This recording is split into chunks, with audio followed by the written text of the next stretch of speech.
당신 주변의 무서운 이야기 지금 바로 시작합니다.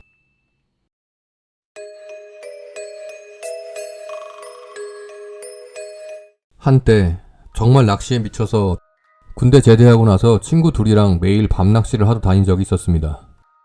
밤에 저수지만의 운치도 있고 끓여 먹는 라면도 라면이지만 정말 밤에 낚는 붕어 손맛은 감격 그 이상이거든요. 그날 금요일 점심쯤에도 아니나 다를까 낚시에 미친 친구한테 전화가 왔습니다.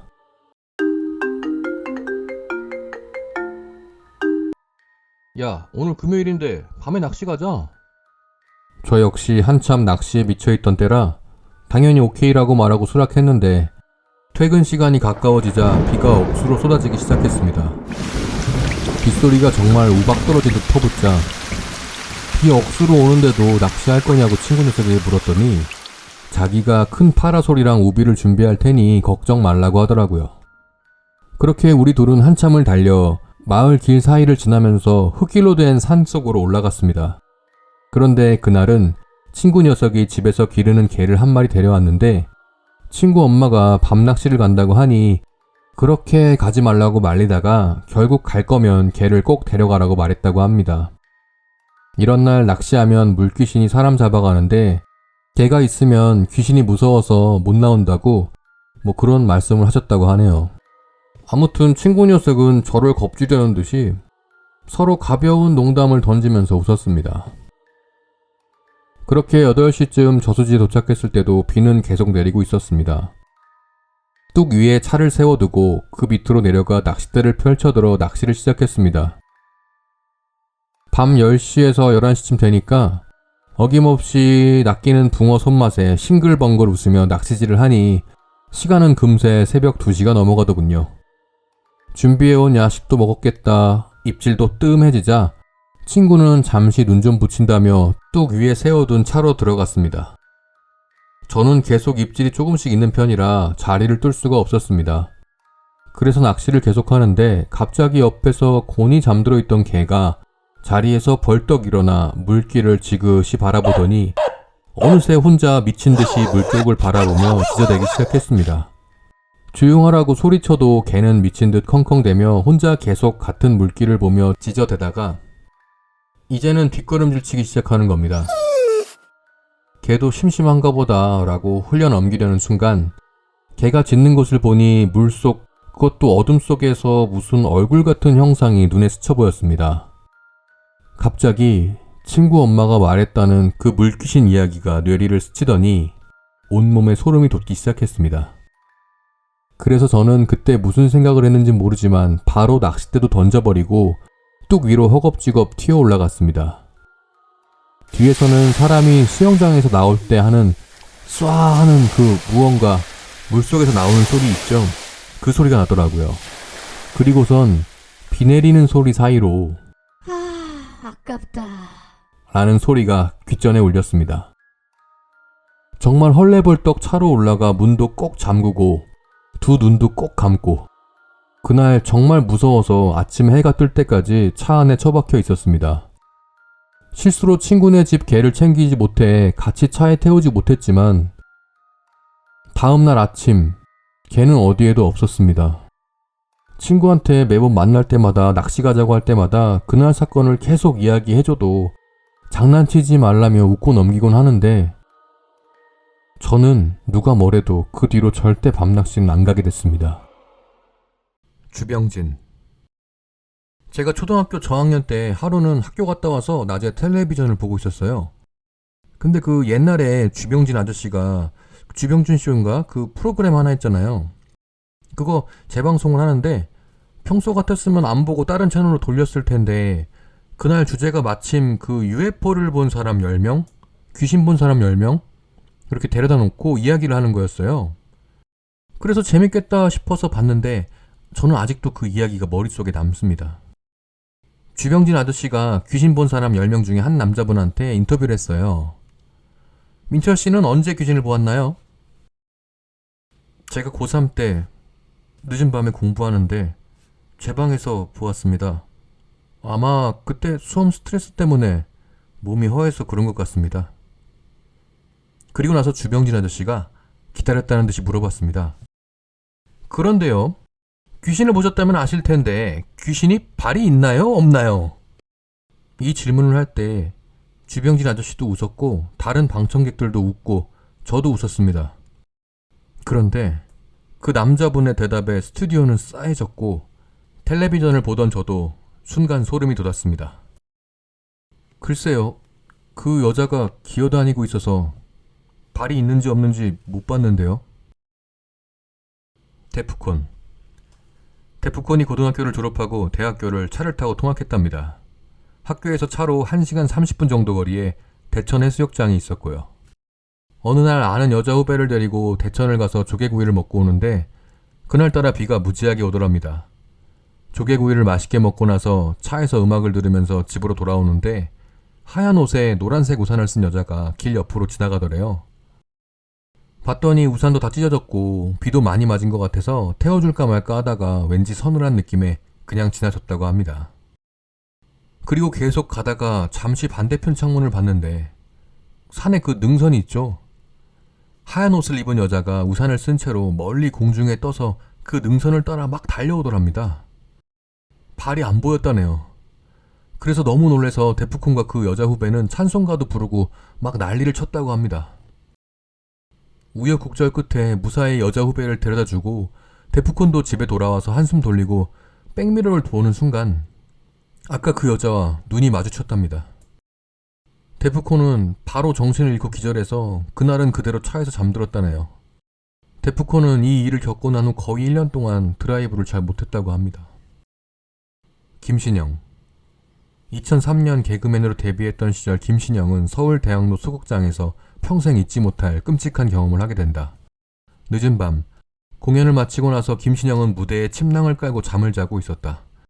그런데 무대 위에서 쿵쿵쿵 거리는 발소리에 잠에서 깨어 소리나는 쪽으로 눈을 돌렸는데 깜짝 놀라고 만다. 김신영이 놀란 이유는 무대 커튼 밑으로 애기 발이 빠르게 움직이고 있었기 때문이다. 더욱 끔찍했던 장면은 커튼 사이로 얼굴이 보였는데 눈과 입의 위치가 바뀐 얼굴이었다고 한다. 빅뱅.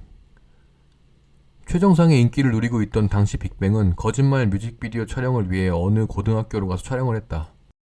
근데 갑자기 교내 방송이 나왔는데 빅뱅과 스태프들은 소름 끼치는 경험을 하게 된다. 그 학교는 운영을 하지 않는 폐교였기 때문이다. 최민수. 최민수는 한때 어떤 사건으로 사람들이 없는 곳을 찾아 마음 수련을 하기 위해 어느 외딴 산에 있는 무당이 살던 집에 찾아가 지냈다고 하는데 그곳은 이미 사람이 산지 오래된 폐가 상태였다. 전기나 수도도 다 끊긴 상태였고 무당집 근처로는 아주 습하고 음산한 기운이 흘렀다고 한다. 최민수는 그곳에서 지낸 지 일주일쯤 됐을 무렵 집안에서 흐릿한 형체 2개를 보게 됐고 자세히 보니 여자 귀신이었는데 자신이 헛것을 본 건가 싶어서 마을로 내려가서 물어보니 그 집의 땅 주인이 그게 귀신이 맞다고 했다고 한다. 하지만 최민수는 그걸 알고도 계속 생활을 했고 2년쯤 지난 겨울에는 그 집터에서 키가 3m가 넘는 초록색 도깨비의 뒷모습도 보았다고 한다. 김연기. 2000년 초반에 SBS 모 프로그램에서 개그맨 김연기 씨랑 PD랑 방송을 찍으러 일본에 갔답니다. 주제는 일본의 귀신이었고 기묘한 우물이 있다는 마을에 들렀는데 그 우물은 매년 꼭 한 사람 이상 사람이 죽는다고 하는 그런 미스테리한 우물이었습니다. 그래서 김연기랑 PD가 같이 산에 있는 그 우물을 찾아서 올라가는데 우물에 도착해서 보니까 기묘한 기운이 느껴지고 섬뜩하더랍니다. 그리고 안쪽을 보니 안쪽에서 빨려 들어간 듯한 기운이 느껴졌고요. 사람 손톱 자국 같은 게 있어서 소름도 끼치고 해서 적당히 찍다가 촬영 접고 내려오려고 그렇게 생각을 했답니다. 그런데 갑자기 PD가 김현기 씨, 여기까지 왔는데 우리 우물 안쪽 한번 찍어보죠. 라고 하면서 안전장치를 해줄 테니 김연기 보고 직접 들어가라는 겁니다. 그래서 김연기는 안 내려간다고 하는데 PD는 자꾸 강력하게 내려가라고 하는 겁니다. 그래서 점점 말싸움이 돼버렸고 김연기는 어이기도 없고 화가 나서 그냥 내려왔다고 합니다. 그리고 마을에서 김연기는 PD랑 다시 만났는데 아까의 일이 섭섭해서 물어봤답니다. 아까 왜 그러신 거예요, PD님? 뭐가요? 아니, 우물에 들어가라고 하신 거요. 그러자 PD는 제가요? 우리 끝나고 바로 내려왔잖아요. 김동현. 하루는 김동현이 집에서 잠을 자고 있는데 중간에 목이 말라서 잠에서 깼다고 합니다. 근데 평소와 다르게 몸이 무겁더랍니다. 특히 배 쪽이 무거워서 덮고 있던 이불을 들춰봤는데 거기에 애기 귀신이 앉아 있어가지고 경아, 내가 재밌게 해줄게. 하고서 배 위에서 웃으면서 뛰었다고 합니다. 김동현이 진짜 놀래서 엄마! 하고 소리를 막 질렀답니다. 그랬더니 문이 벌컥 열리면서 너 그만하지 못해? 하고 엄마가 소리를 막 지르셨다네요. 그제서야 아기 귀신이 싹 사라지더랍니다. 안심이 된 김동현은 한숨 돌리면서 엄마, 진짜 고마워 하고 안심하고 눈을 감았는데 생각해보니까 엄마는 어제 누나랑 함께 여행을 가서 집에는 지금 자기 혼자였다고 하네요. 그러니까 그 소리 질렀던 엄마도 귀신이었던 거죠. 장혁. 어느 날 영화 촬영 스케줄이 새벽까지 이어졌는데 촬영이 끝나고 나면 시간이 너무 늦은 밤이라서 내일 또 준비해야 되는 일정이 있는 매니저는 중간에 먼저 집에 보냈고 장혁 혼자 스케줄을 다 마치고 직접 차를 운전해서 집에 가는 중이었는데 한참을 가던 중 어느 순간 나타난 뒷차가 장혁을 향해 뒤에서 미친 듯이 쌍라이트를 깜빡이면서 클락션까지 막 눌러댔다고 합니다. 장혁은 비켜달란 소린가 싶어서 비켜줬는데 뒷차는 그 배려도 무시한 채 계속해서 라이트를 깜빡였다고 하네요. 왜 그러나 싶어서 결국 화가 난 장혁은 갓길에 차를 세웠고 차에서 내렸는데 그러자 뒷차도 차를 세웠고 마침내 그 운전자가 차에서 나왔답니다. 그 사람은 공포로 얼굴이 하얗게 질려 있었는데 화가 난 장혁이 그 사람에게 따지려고 다가가자 괜찮으세요? 그 사람이 다급하게 먼저 말했다고 합니다. 어떤 여자가 그쪽 차 유리에 목이 낀 채로 안으로 들어가려고 미친 듯이 발버둥치길래 라이트를 비치면 사라지고 다시 키면 또 보이고 그래서 알려주려고 클락션도 울리고 쌍라이트를 켰어요. 그러니까 목이 끼인 채로 버둥거리는 모습이 보여서 뒤에서 라이트를 비추면 사라지고 끄면 다시 보이고 그런 형상이었던 거죠. 오늘은 돌아가신 고모부가 해주신 이야기를 하나 해드리겠습니다. 고모부께선 함경북도 원산 주변 어딘가가 고향이십니다. 정확한 위치는 이야기를 들은 지 오래돼서 잘 기억이 안 나는 점 양해 부탁드립니다. 아무튼 고모부가 항상 저에게 하셨던 말씀이 어느 놈이 구구하네 원산에 들어가려면 내 땅을 지나지 않고는 어림도 없다 라고 하실 만큼 부자였다고 합니다. 고모부는 항상 주변 사람들에게 물심양면으로 베풀 만큼 인성과 인심도 좋으셨어서 북한 정권이 설립되고 지조도를 숙청할 시기에도 지역 주민들이 도와줘서 땅과 재산만 반환하는 데 그치고 목숨은 부지할 수 있었고 그 후에도 지역 공산당이 이것저것 편의를 봐주었다고 합니다. 그런 고모부가 어릴 때 이야기입니다. 어느 날인가 유독 마을에서 소나 닭, 개가 자주 없어지고 그 주변에 하얀 고운 털이 발견되어 마을 뒷산에 백호가 사는 게 아니냐는 소문이 났다고 합니다. 그래서 일본 순사에게 알려 토벌을 요청했다고 하는데 일본 순사 몇 명이랑 사냥꾼, 인근 일본 군대에서 온 군인들 해서 한 달간 마을 뒷산뿐만이 아니라 근처 이 산 저 산을 돌며 사냥을 했고 그 결과 멧돼지랑 곰, 호랑이 2마리를 잡았다고 합니다. 마을에서 호랑이가 잡혔다는 말에 기뻐 잔치를 열었고 고모부도 고기를 잔뜩 먹고는 배가 불러 고모부의 아버지가 있는 곳에 갔는데 마을 어르신들이랑 사냥꾼 대표 그리고 고모부의 아버지가 진지한 이야기를 하시더랍니다. 그 당시에는 너무 졸려서 제대로 말을 듣지 못했는데 얼핏 듣기로 잡은 범이 그 범이 아니라는 이야기와 발견된 하얀 털 역시 백호라 하기에는 너무 길고 곱다. 그건 호랑이가 아닌 범이다. 이런 이야기가 나왔다고 합니다. 그로부터 얼마 뒤 고모부는 평소 사냥을 다니던 고모부의 삼촌과 함께 우시장에서 소 한 마리를 사서 마을로 돌아가는 중이었다고 합니다. 늦은 밤 집으로 돌아가는 길에 달구지에 탄 고모부는 보름달을 바라보다 잠이 솔솔 와서 잠깐 잠이 들었다고 합니다. 얼마나 지났을까요? 삼촌이 고모부를 깨워서 일어나 보니 삼촌의 얼굴이 파랗다 못해 새하얗게 질려 있었고 손과 발은 덜덜 떨면서 사냥할 때 쓰던 총을 꽉 쥐고 있었다고 합니다. 겁에 질린 삼촌의 모습에 왜 그러시냐고 물으니 삼촌은 황급히 손으로 입을 막으며 하시는 말씀이 조용히 하라. 큰소리 내면 니랑 내랑 살아서 못 돌아간다. 조용히 하라. 그러시면서 연신 고개를 돌려 주변을 확인하고 있었다고 합니다. 젊었을 적에는 사냥하며 홀로 산에 들어가 호랑이나 곰도 곧잘 잡으시던 삼촌의 겁먹은 모습에 어린 고모부도 느낌적으로 주변에 무언가가 있다고 생각했는지 입을 꽉 다물고 달구지 위에 얌전히 앉아 있었답니다. 삼촌은 총을 장전하고는 여전히 달구지 주변을 맴돌며 주변을 살피고 있었고 우시장에서 사온 소도 무언가로부터 공포를 느꼈는지 연신 음메 하며 매우 불안해하더랍니다. 한참 시간이 흘러 어느새 깜빡 잠이 든 고모부는 격한 움직임에 눈을 떠보니 삼촌이 자신을 업고서 미친 듯이 마을로 뛰어가고 있었고 맞은편에서는 고모부의 아버지가 마을 사람들과 함께 횃불을 들고 달려오셨다고 합니다. 삼촌은 고모부를 아버지에게 넘기며 돈은 도저히 가져올 수가 없었어. 라고 하셨고 아버지는 일 없다. 사람이 살아왔으면 됐지. 소야 또 사면 되는 거 아니겠니?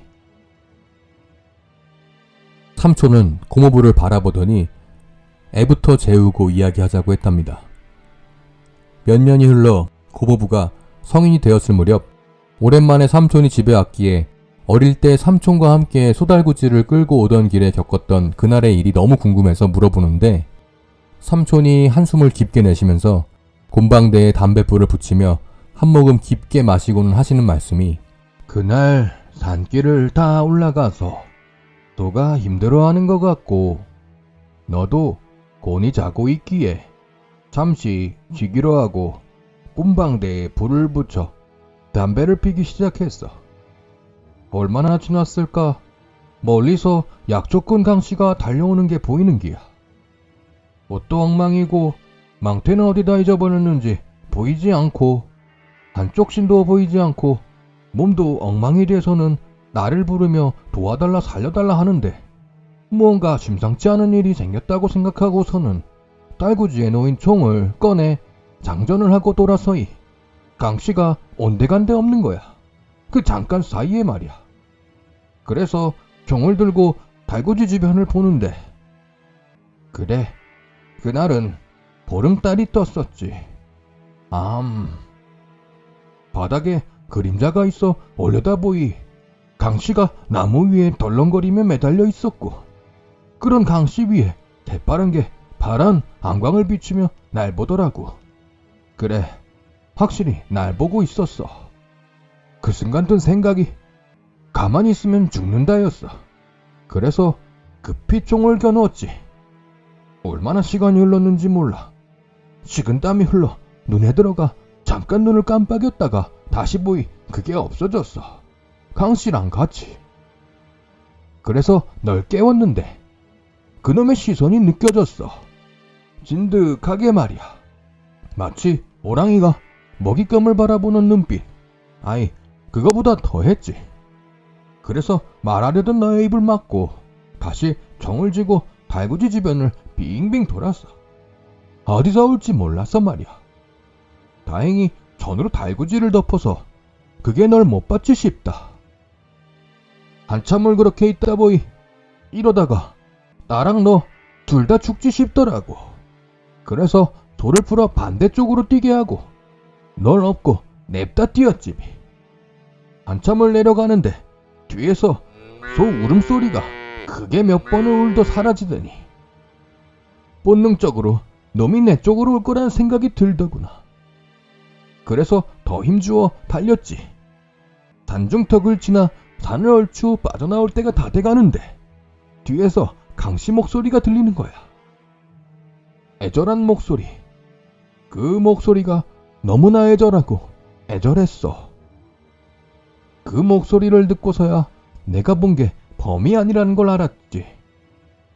애절한 목소리였지만 뒤돌아볼 엄두가 안 나더라고. 난 이 산 저 산 다니며 산군을 잡았으니 벌 받아도 할 말 없지만 넌 아이잖니? 그래서 이악 물고 달렸지. 강씨 목소리가 잠잠해지니 곧 낙엽 밟는 소리가 사사삭 하고 뒤에서 들리는데 엄청 가까워지더니 이윽고 소리가 옆에서 들리는 거야. 그땐 이젠 들렸구나 싶었는데 다행히 네 아바이가 사람들을 데려와서 살았지비.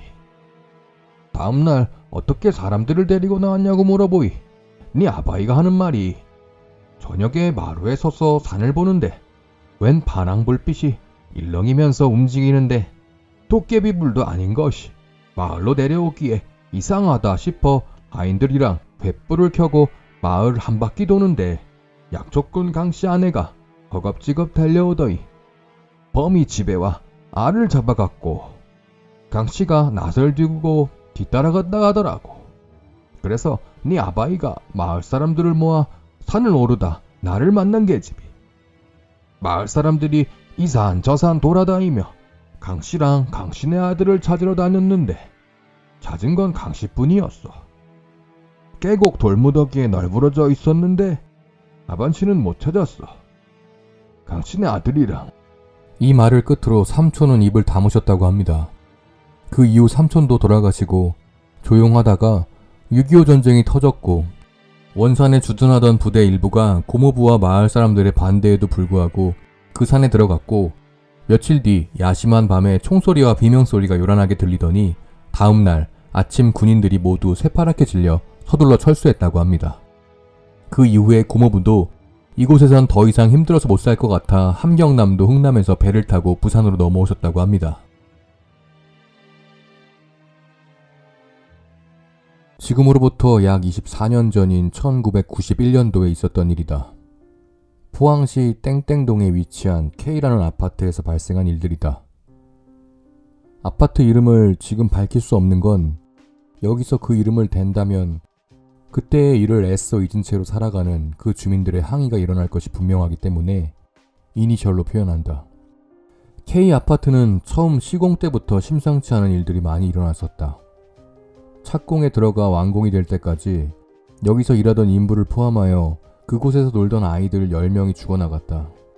공사장에서 사고로 죽는 것은 종종 있는 일일 수가 있지만 이들은 이곳에서 사고로 죽은 것이 아니다.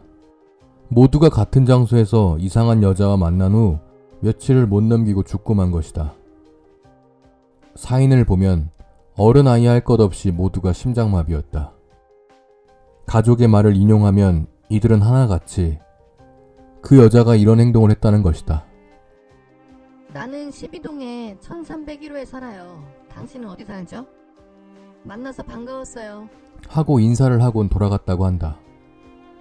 그리곤 그 여인 만난 후로 길어야 2, 3일을 못 넘기고 전부 눈을 감았다는 것이다. 하여튼 그런 일이 발생하였지만 가족들 외에 남들에겐 큰 관심거리가 되지 않았고 공사는 계속 진행되었다. 1년여가 지나고 K아파트의 27개 동이 드디어 완공되었다. 사람들은 위치가 좋고 돈이 된다는 이유로 앞다퉈 입주를 시작했고 분양 이틀 만에 모든 입주자가 결정되었다. 그렇게 모두들 입주를 하였고 이곳에서의 이상한 사망사건은 그들의 기억에서 점차 없어지고 있었다. 그렇게 3개월 정도 지났을까? 이상한 일이 일어났던 곳, 즉 12동에서 이상한 죽음의 그림자가 비추기 시작한 것이다. 의문의 죽음 첫 번째, 1401호에 사는 신혼부부 중 남편. 맞벌이를 하는 이 신혼부부는 아침마다 둘이서 조깅을 했다. 그날도 어김없이 새벽 조깅을 나갔고 코스는 매일 달리던 뒷산 등산로였다. 다정하게 둘이서 얘기를 주고받으며 뛰고 있는데 남편이 갑자기 그 자리에 멈추는 것이 아닌가.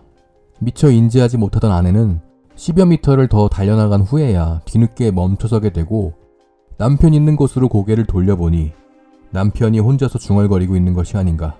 아내는 저 사람이 왜 저래?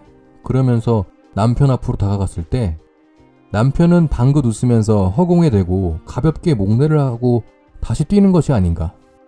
집에 돌아온 후 아내가 남편에게 아까 왜 그랬냐고 물어봤더니 남편이 하는 말이 나 오늘 1301호 여자를 봤는데 나를 알더라? 808호에 살지 않냐면서 인사를 하길래 얼떨결에 인사는 받았지만 그 여자가 나를 어찌 알았을까? 나한테 관심 있나? 라고 했다는 것이다. 그러자 아내는 무슨 소리야? 거기 무슨 여자가 있다고? 누구랑 대화했다는 거야? 혼자 중얼대놓고? 아침부터 정신을 못 차린다며 바가지를 긁어댔다는 것이다. 그렇게 둘이서 가볍게 다툰 후 서로 직장에 출근했다고 한다. 아내는 아침부터 남편에게 바가지 긁은 것이 마음에 걸려 맛있는 저녁을 해줘야겠다 싶어서 퇴근 후에 장을 본 뒤 집으로 돌아왔고, 집에 도착한 후에 아파트 현관문이 열려있기에 반가운 목소리로 자기, 하며 안방문을 활짝 열었는데 이게 웬일인가. 아침까지 멀쩡하던 사람이 두 눈을 크게 뜨고 죽어있는 것이 아닌가. 아내는 비명을 지르며 그 자리에 주저앉아 버렸고, 비명 소리를 들은 옆집 아주머니가 급히 뛰어와 봤지만 남편이 죽어있는 것은 꿈이 아닌 차가운 현실이었다. 아내는 기절을 했고 옆집 아주머니의 도움으로 병원에서 응급치료를 받고 남편의 장례식을 치렀지만 너무도 이해가지 않는 상황일 뿐이었다. 아침에 멀쩡하던 남편이 왜 죽어? 이건 말도 안 돼. 하며 뜨거운 눈물만 흘리고 있는데 아침에 남편이 봤다던 1301호 여자가 생각나는 것이었다. 그리하여 소복을 입은 채 부랴부랴 1301호에 내려가 봤더니 그곳은 유일하게 아직 입주가 되지 않은 빈집이라는 것이다. 그럼 남편이 보았다는 새벽의 그 여인의 정체는 대체 뭐였단 말이지? 의문의 죽음 두 번째, 808호 금슬 좋은 40대 부부. 이곳은 12동에 있는 808호 금슬 좋은 40대 부부의 집이었다. 안타까운 것은 자식이 없다는 것인데 그럼에도 불구하고 이 집은 뭐가 그리 좋은지 웃음소리가 끊기는 날이 없었다는 것이 동네 사람들의 증언이었다. 1401호 남편이 죽은 지 일주일째 되는 저녁, 그날도 다른 날과 다름없이 부부는 안방에 마주 앉아 TV를 보면서 이런저런 얘기를 하며 웃음꽃을 피웠다고 한다. 어느덧 밤은 깊어갔고 부부는 잠자리에 누웠는데 뜬금없이 남편이 아내에게 말하기를 좀 전에 나하고 얘기 나눴던 여자가 1301호에 산다면서 만나서 반갑다고 인사하길래 나도 반갑다고 인사했지 하면서 웃으면서 말했다는 것이었다. 순간 아내는 둔기로 뒤통수를 맞은 듯한 느낌을 받았다고 한다. 당연한 일 아닌가. 1401호 남자가 1301호 여자를 보고 죽었는데 그런 여자는 존재하지 않으니까 말이다.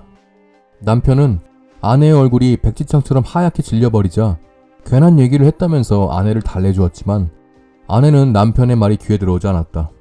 얼마 후 편하게 잠든 남편과는 달리 아내는 잠을 잘 수가 없었다. 불안한 기운이 온몸을 맴돌았다.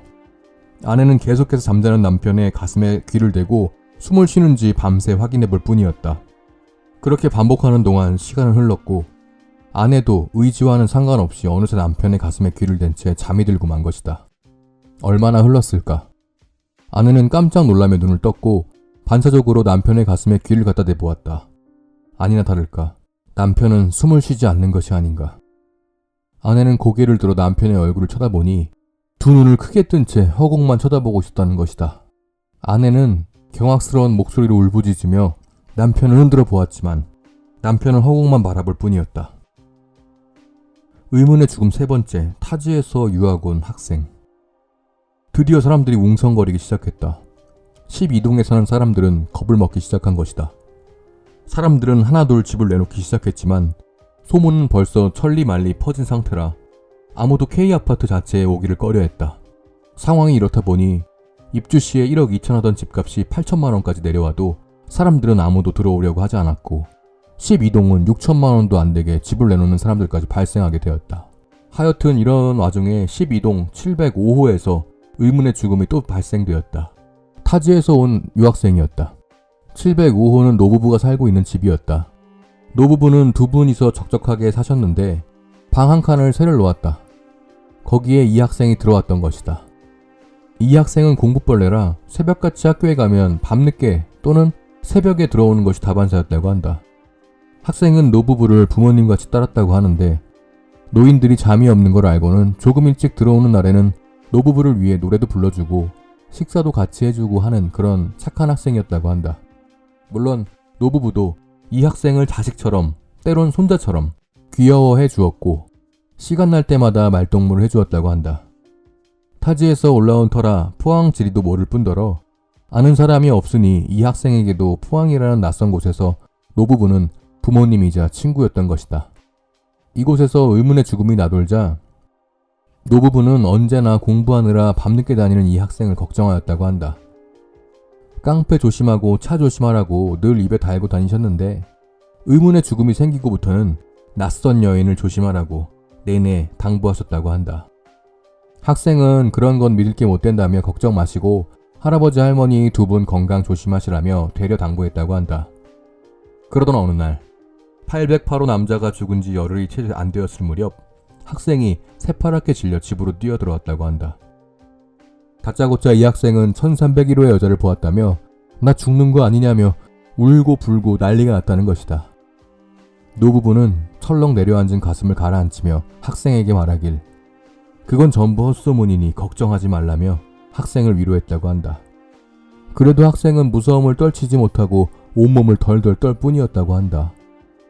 밤은 깊어왔지만 학생은 너무 무서워하길래 노부부는 학생을 노부부 침실에서 같이 재우기로 했다고 한다. 노부부는 학생을 계속하여 진정시켜주고 등을 토닥거려주면서 마음을 최대한 편하게 만들어주었다. 어느새 학생은 잠에 빠져들었고 노인들도 잠이 들었다. 아침은 다가왔고 할머니가 잠에서 깨어 본능적으로 학생을 쳐다보다가 그만 비명을 지르고 말았다. 두 눈을 크게 뜨고 허공을 바라보며 학생은 죽어 있었던 것이다. 이제 이 아파트 주민들은 모두가 두려움에 떨어야 했고 특히 12동에 사는 주민들은 사는 게 아니었다. 그리하여 12동 주민들은 법원에 탄원서를 내게 되었지만 법원은 과학적으로 인정되지 않는 일이라며 패소 처리를 해버렸다. 주민들은 시공업체 A건설을 상대로 계속하여 투쟁하였고 4년여에 걸친 투쟁으로 1995년 드디어 A건설은 K아파트 중 12동만 입주시 금액을 돌려주기로 하고 12동을 폐쇄시켜버렸다. 4년여 동안에도 12동의 의문의 죽음은 몇 건 더 있었다고 한다. 지금도 K아파트에 가보면 27개 동 중에서 12동만 폐쇄된 채 음침하게 지금도 홀로 서 있다. 믿지 못할 이야기지만 하여튼 12동이 폐쇄된 후부터는 의문의 죽음은 볼 수 없다고 한다. 이 이야기는 제가 군대 시절 자기가 겪은 실화라면서 제 고참이 들려준 이야기입니다. 어느 더운 여름밤에 고참이 선풍기를 켜놓고 자는데 갑자기 바람이 멈추면서 주변이 더워지더랍니다.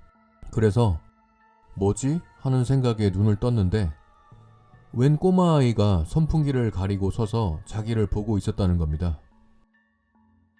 그 고참의 가족이라고는 부모님이랑 대학생인 남동생 그리고 자신뿐이었는데 꼬마아이라뇨. 그렇지만 너무 덥고 졸렸던 탓에 이상하다는 생각도 못하고 그저 야 더워 비켜 라고 소리를 쳤다고 합니다. 그러자 그 꼬마는 몸을 움직이는 것이 아니라 그대로 옆으로 스르르 미끄러지며 비키더랍니다. 그날 밤 내내 고참은 그 꼬마와 그런 실랑이를 계속 벌였다고 합니다. 자다가 덥다 싶어 눈을 뜨면 어김없이 그 꼬마가 선풍기 앞에 서 있고 고참이 화를 내면 또 그제서야 비키는 시기였죠. 그런데 갑자기 방문이 벌컥 열리고 동생이 방에 들어오더랍니다. 그래서 고참은 야, 네가 저 애 좀 데리고 나가라. 라고 말했다고 합니다. 그러자 동생은 말없이 그 꼬마의 손을 잡고 나갔다고 하네요. 그리고 다음날 고참은 생각해보니 간밤에 본 꼬마가 집에 있을 리 없다는 것을 그제서야 인지했습니다. 아침을 먹으며 어머니에게 그에 관해 물었더니 우리 집에 무슨 꼬마가 있냐며 꿈을 꿨냐는 타박만이 돌아왔다고 합니다. 고참 역시 이상하게 생각하고 있는데 현관이 열리며 동생이 들어오더랍니다. 그래서 고참이 동생에게 야, 어제 너 선풍기 앞에 그 꼬마 봤지? 네가 데리고 안 나갔냐? 라고 물었습니다. 그런데 동생은 무슨 소리냐며 자신은 친구 집에서 자고 이제 집에 들어오는 것이라고 극구 부인했다는 것입니다. 원래 그 고참은 참 겁이 많은 사람이었습니다. 그런 사람이 그런 일까지 겪고 나니 무서워서 도저히 그 방에서는 잠을 잘 수가 없더랍니다. 그래서 어머니에게 말씀을 드렸더니 어머니께서는 다 큰 놈이 뭘 그런 걸 가지고 그러냐며 본인이 그 방에서 자겠다고 말씀하셨다고 합니다. 그날 밤 고참과 동생은 거실에서 TV를 보다 잠들었는데 한밤중에 그 방에서 주무시던 어머니가 갑자기 소리를 지르시기 시작하셨다는 겁니다. 안 된다! 안 된다! 우리 아들은 안 된다! 라고 말입니다. 깜짝 놀라 안방에 아버지와 거실에 두 아들이 뛰어갔더니 어머니는 방에 누우셔서 허공에 대고 손을 휘휘 저으며 안 된다고 소리를 치고 계셨다고 합니다. 한참을 두들기다시피 하며 어머니를 깨웠더니 어머니는 그제야 일어나셔서 아들들을 껴안고 막 우시더랍니다. 놀란 가족들이 이유를 물었더니 어머니께서는 이렇게 말하셨다고 합니다. 내가 자는데 웬 꼬마가 내 배 위에서 나를 보면서 쿵쿵 뛰는 게 아니겠니? 그러면서 어젯밤에 여기 있던 네 아들들을 내놓으라고 그러더구나. 그래서 그 애를 쫓으면서 안 된다고 소리친 거야. 그날 고참과 그의 어머니가 본 존재는 무엇이었을까요?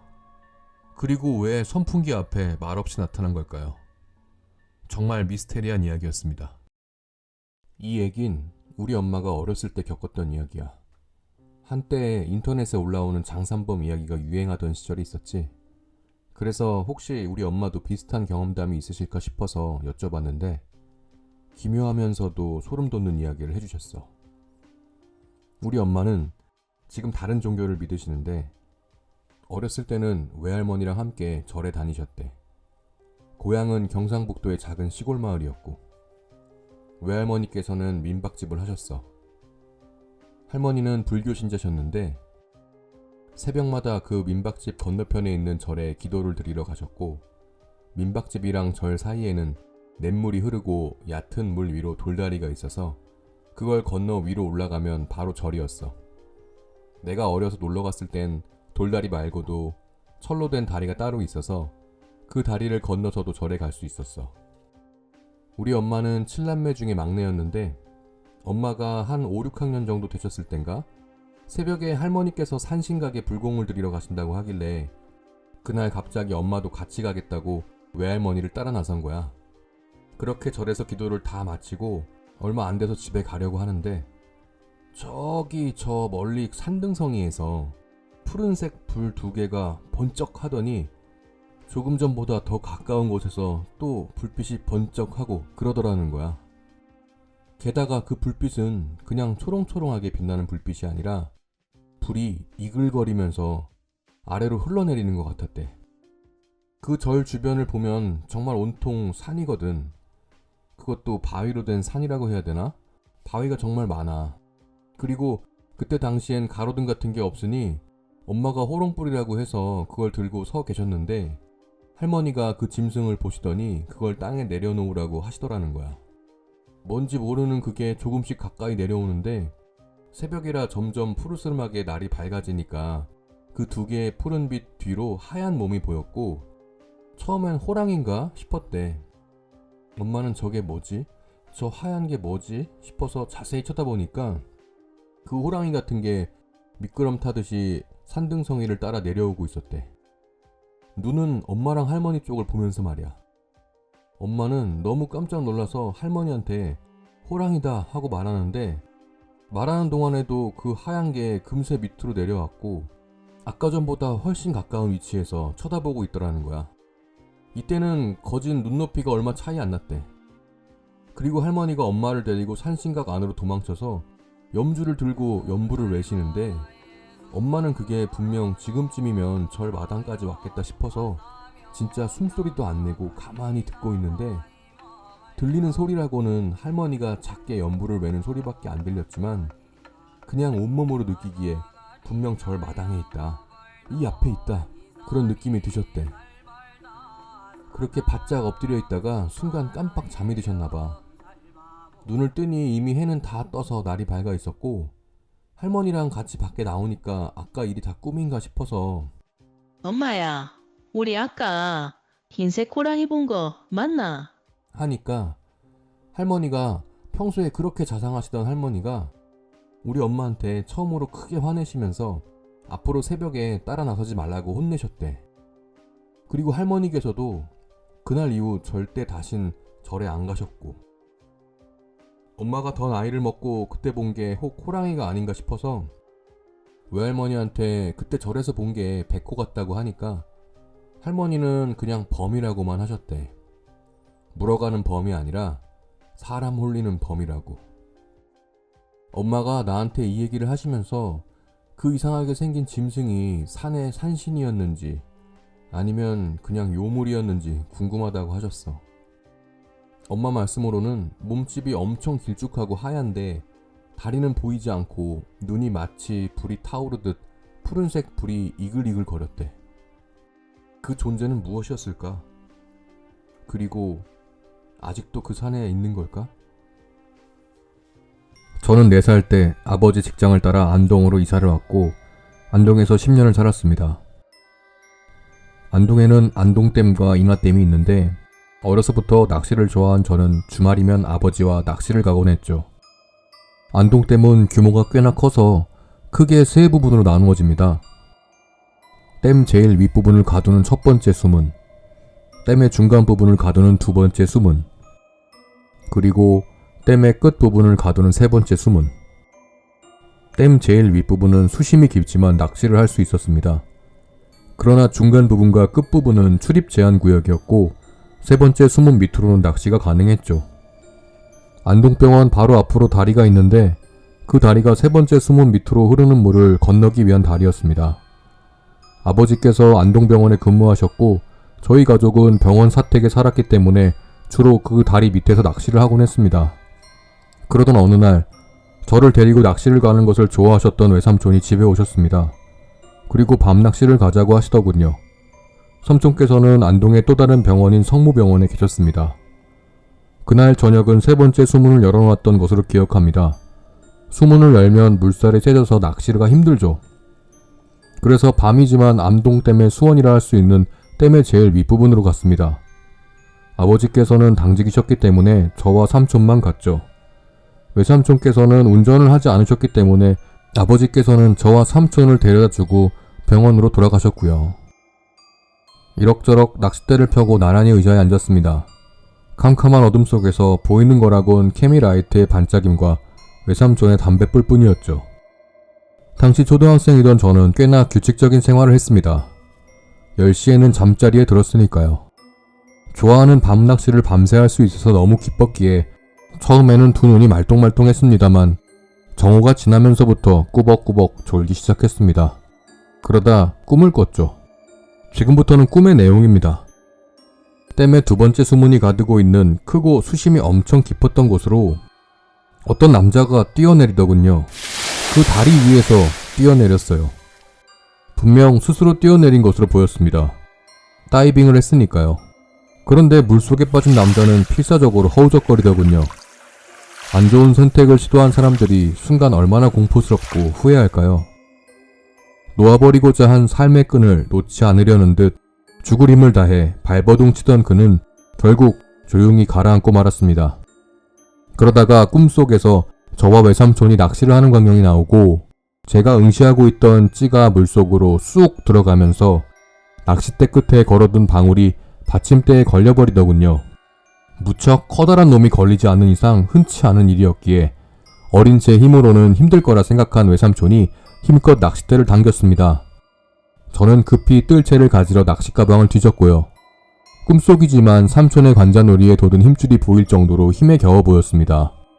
한동안 사투 끝에 낚싯대 끝에 거칠던 반항은 서서히 줄어들었고 수면 위로 서서히 올라오기 시작하더군요. 저는 뜰채를 뽑아내어 물가에 갖다 대었습니다. 수면 밑에서 검푸르게 보이던 형상, 그것이 수면 위로 올라오는 순간 저와 외삼촌은 외마디 비명을 질렀습니다. 분명히 제 꿈의 초반에서 물속에 뛰어내린 남자였거든요. 그 남자의 커다랗게 벌린 입속에 목청 속으로 하얗게 번쩍이는 낚싯줄과 크게 뜬 그 남자의 새까만 동공이 아직도 잊혀지지 않는군요. 악몽이 틀림없는 그 꿈을 꾸면서 꿈속에 저와 삼촌이 비명을 지르는 소리에 놀라 꿈을 깬 저는 순간 소름이 돋았습니다. 그때 삼촌이 소리를 지르더군요. 놀라 눈을 떠보니 꿈속에서와 같이 제 낚싯대의 찌가 물속으로 사라지면서 낚싯대 끝에 방울이 받침대에 걸려 있더군요. 땅속 깊이 박은 받침대가 흔들흔들 구부러질 정도였습니다. 그리고 꿈속과 마찬가지로 삼촌이 급히 낚싯대를 낚아챘습니다. 저도 반사적으로 뜰채를 꺼내기 위해 낚시 가방을 뒤졌고요.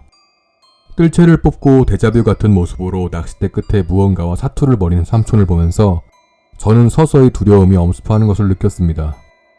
정말 꿈속과 같이 그런 귀신 같은 게 올라오는 건 아닐까 하고요. 아마 본능적으로 위험하다는 것을 알았던 것 같습니다. 짧은 순간에 삼촌을 도와야 하나 아니면 삼촌을 말려야 하나 엄청 고민을 했습니다.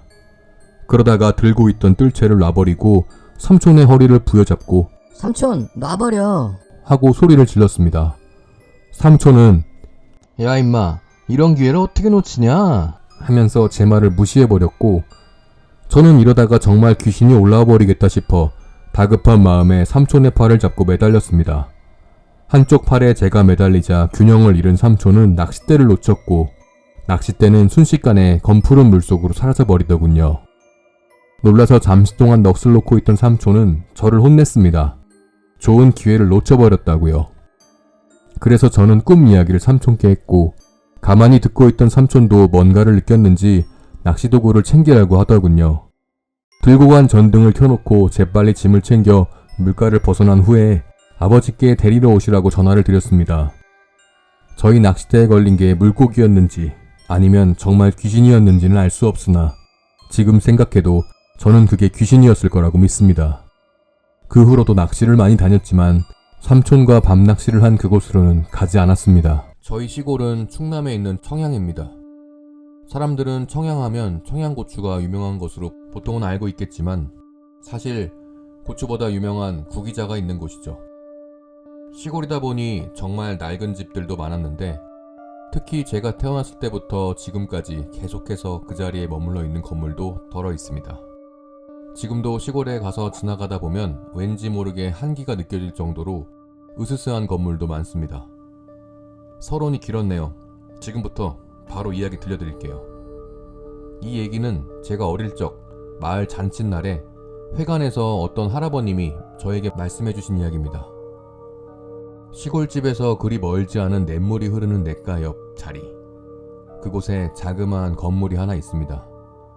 지금은 그 건물이 너무 오래되고 낡았는데 할아버님이 젊은 시절 그 건물은 누군가가 돌아가셨을 때 관을 짜주시는 분이 임시로 짠 관을 보관하는 건물이었다고 합니다. 그러니까 일종의 상여집 같은 거였겠죠? 그러던 어느 날 젊은 시절에 그 할아버님과 친구분들은 보름달이 크게 뜬 어느 날 밤에 동네 수박밭 원두막에서 늦은 시간까지 거나하게 술을 드시고 계셨다고 합니다. 술도 다 떨어져 가겠다, 이야깃거리 역시 동이 났겠다. 술에 취한 술기운에서였는지 아니면 젊은 혈기였는지는 모르지만 할아버님 친구분께서 솔깃한 제안을 하시더랍니다. 마을 어르신들께서 부정탈 수도 있으니 근처에도 가지 말라고 신신당부한 그 상여집 건물을 한번 들어갔다 와보자는 거였답니다. 누군가가 들어가서 정해진 시간을 버티고 나오면 다음에 실패한 사람들이 술값을 내는 그런 제안이었는데 술을 좋아하시는 할아버님에겐 그야말로 절호의 기회라는 생각이 드셨다고 합니다.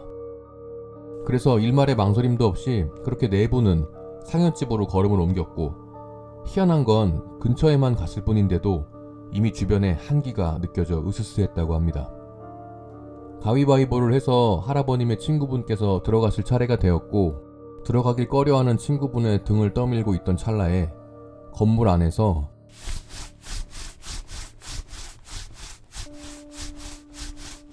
소리가 나더랍니다. 네 분 모두 놀라서 서로 눈빛만 주고받다가 어느 순간 동시에 용기를 내서 상여집 건물의 창문으로 다가가 안을 들여다봤는데 거기에는 흰색 소복을 입은 여자가 관을 엄청난 속도로 빠르게 쓰다듬고 있더랍니다.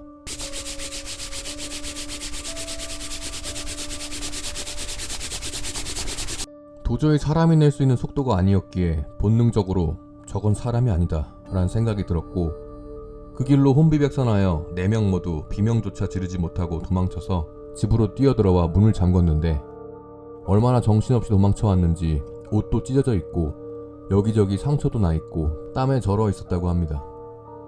뜬 눈으로 밤을 새고 아침 일찍 친구분들을 만나 어제의 일을 얘기하게 되었는데 이상하게도 할아버님만 그때를 기억하고 나머지 친구분들은 술을 마시고 곧장 집으로 갔다고만 말씀을 하시더래요.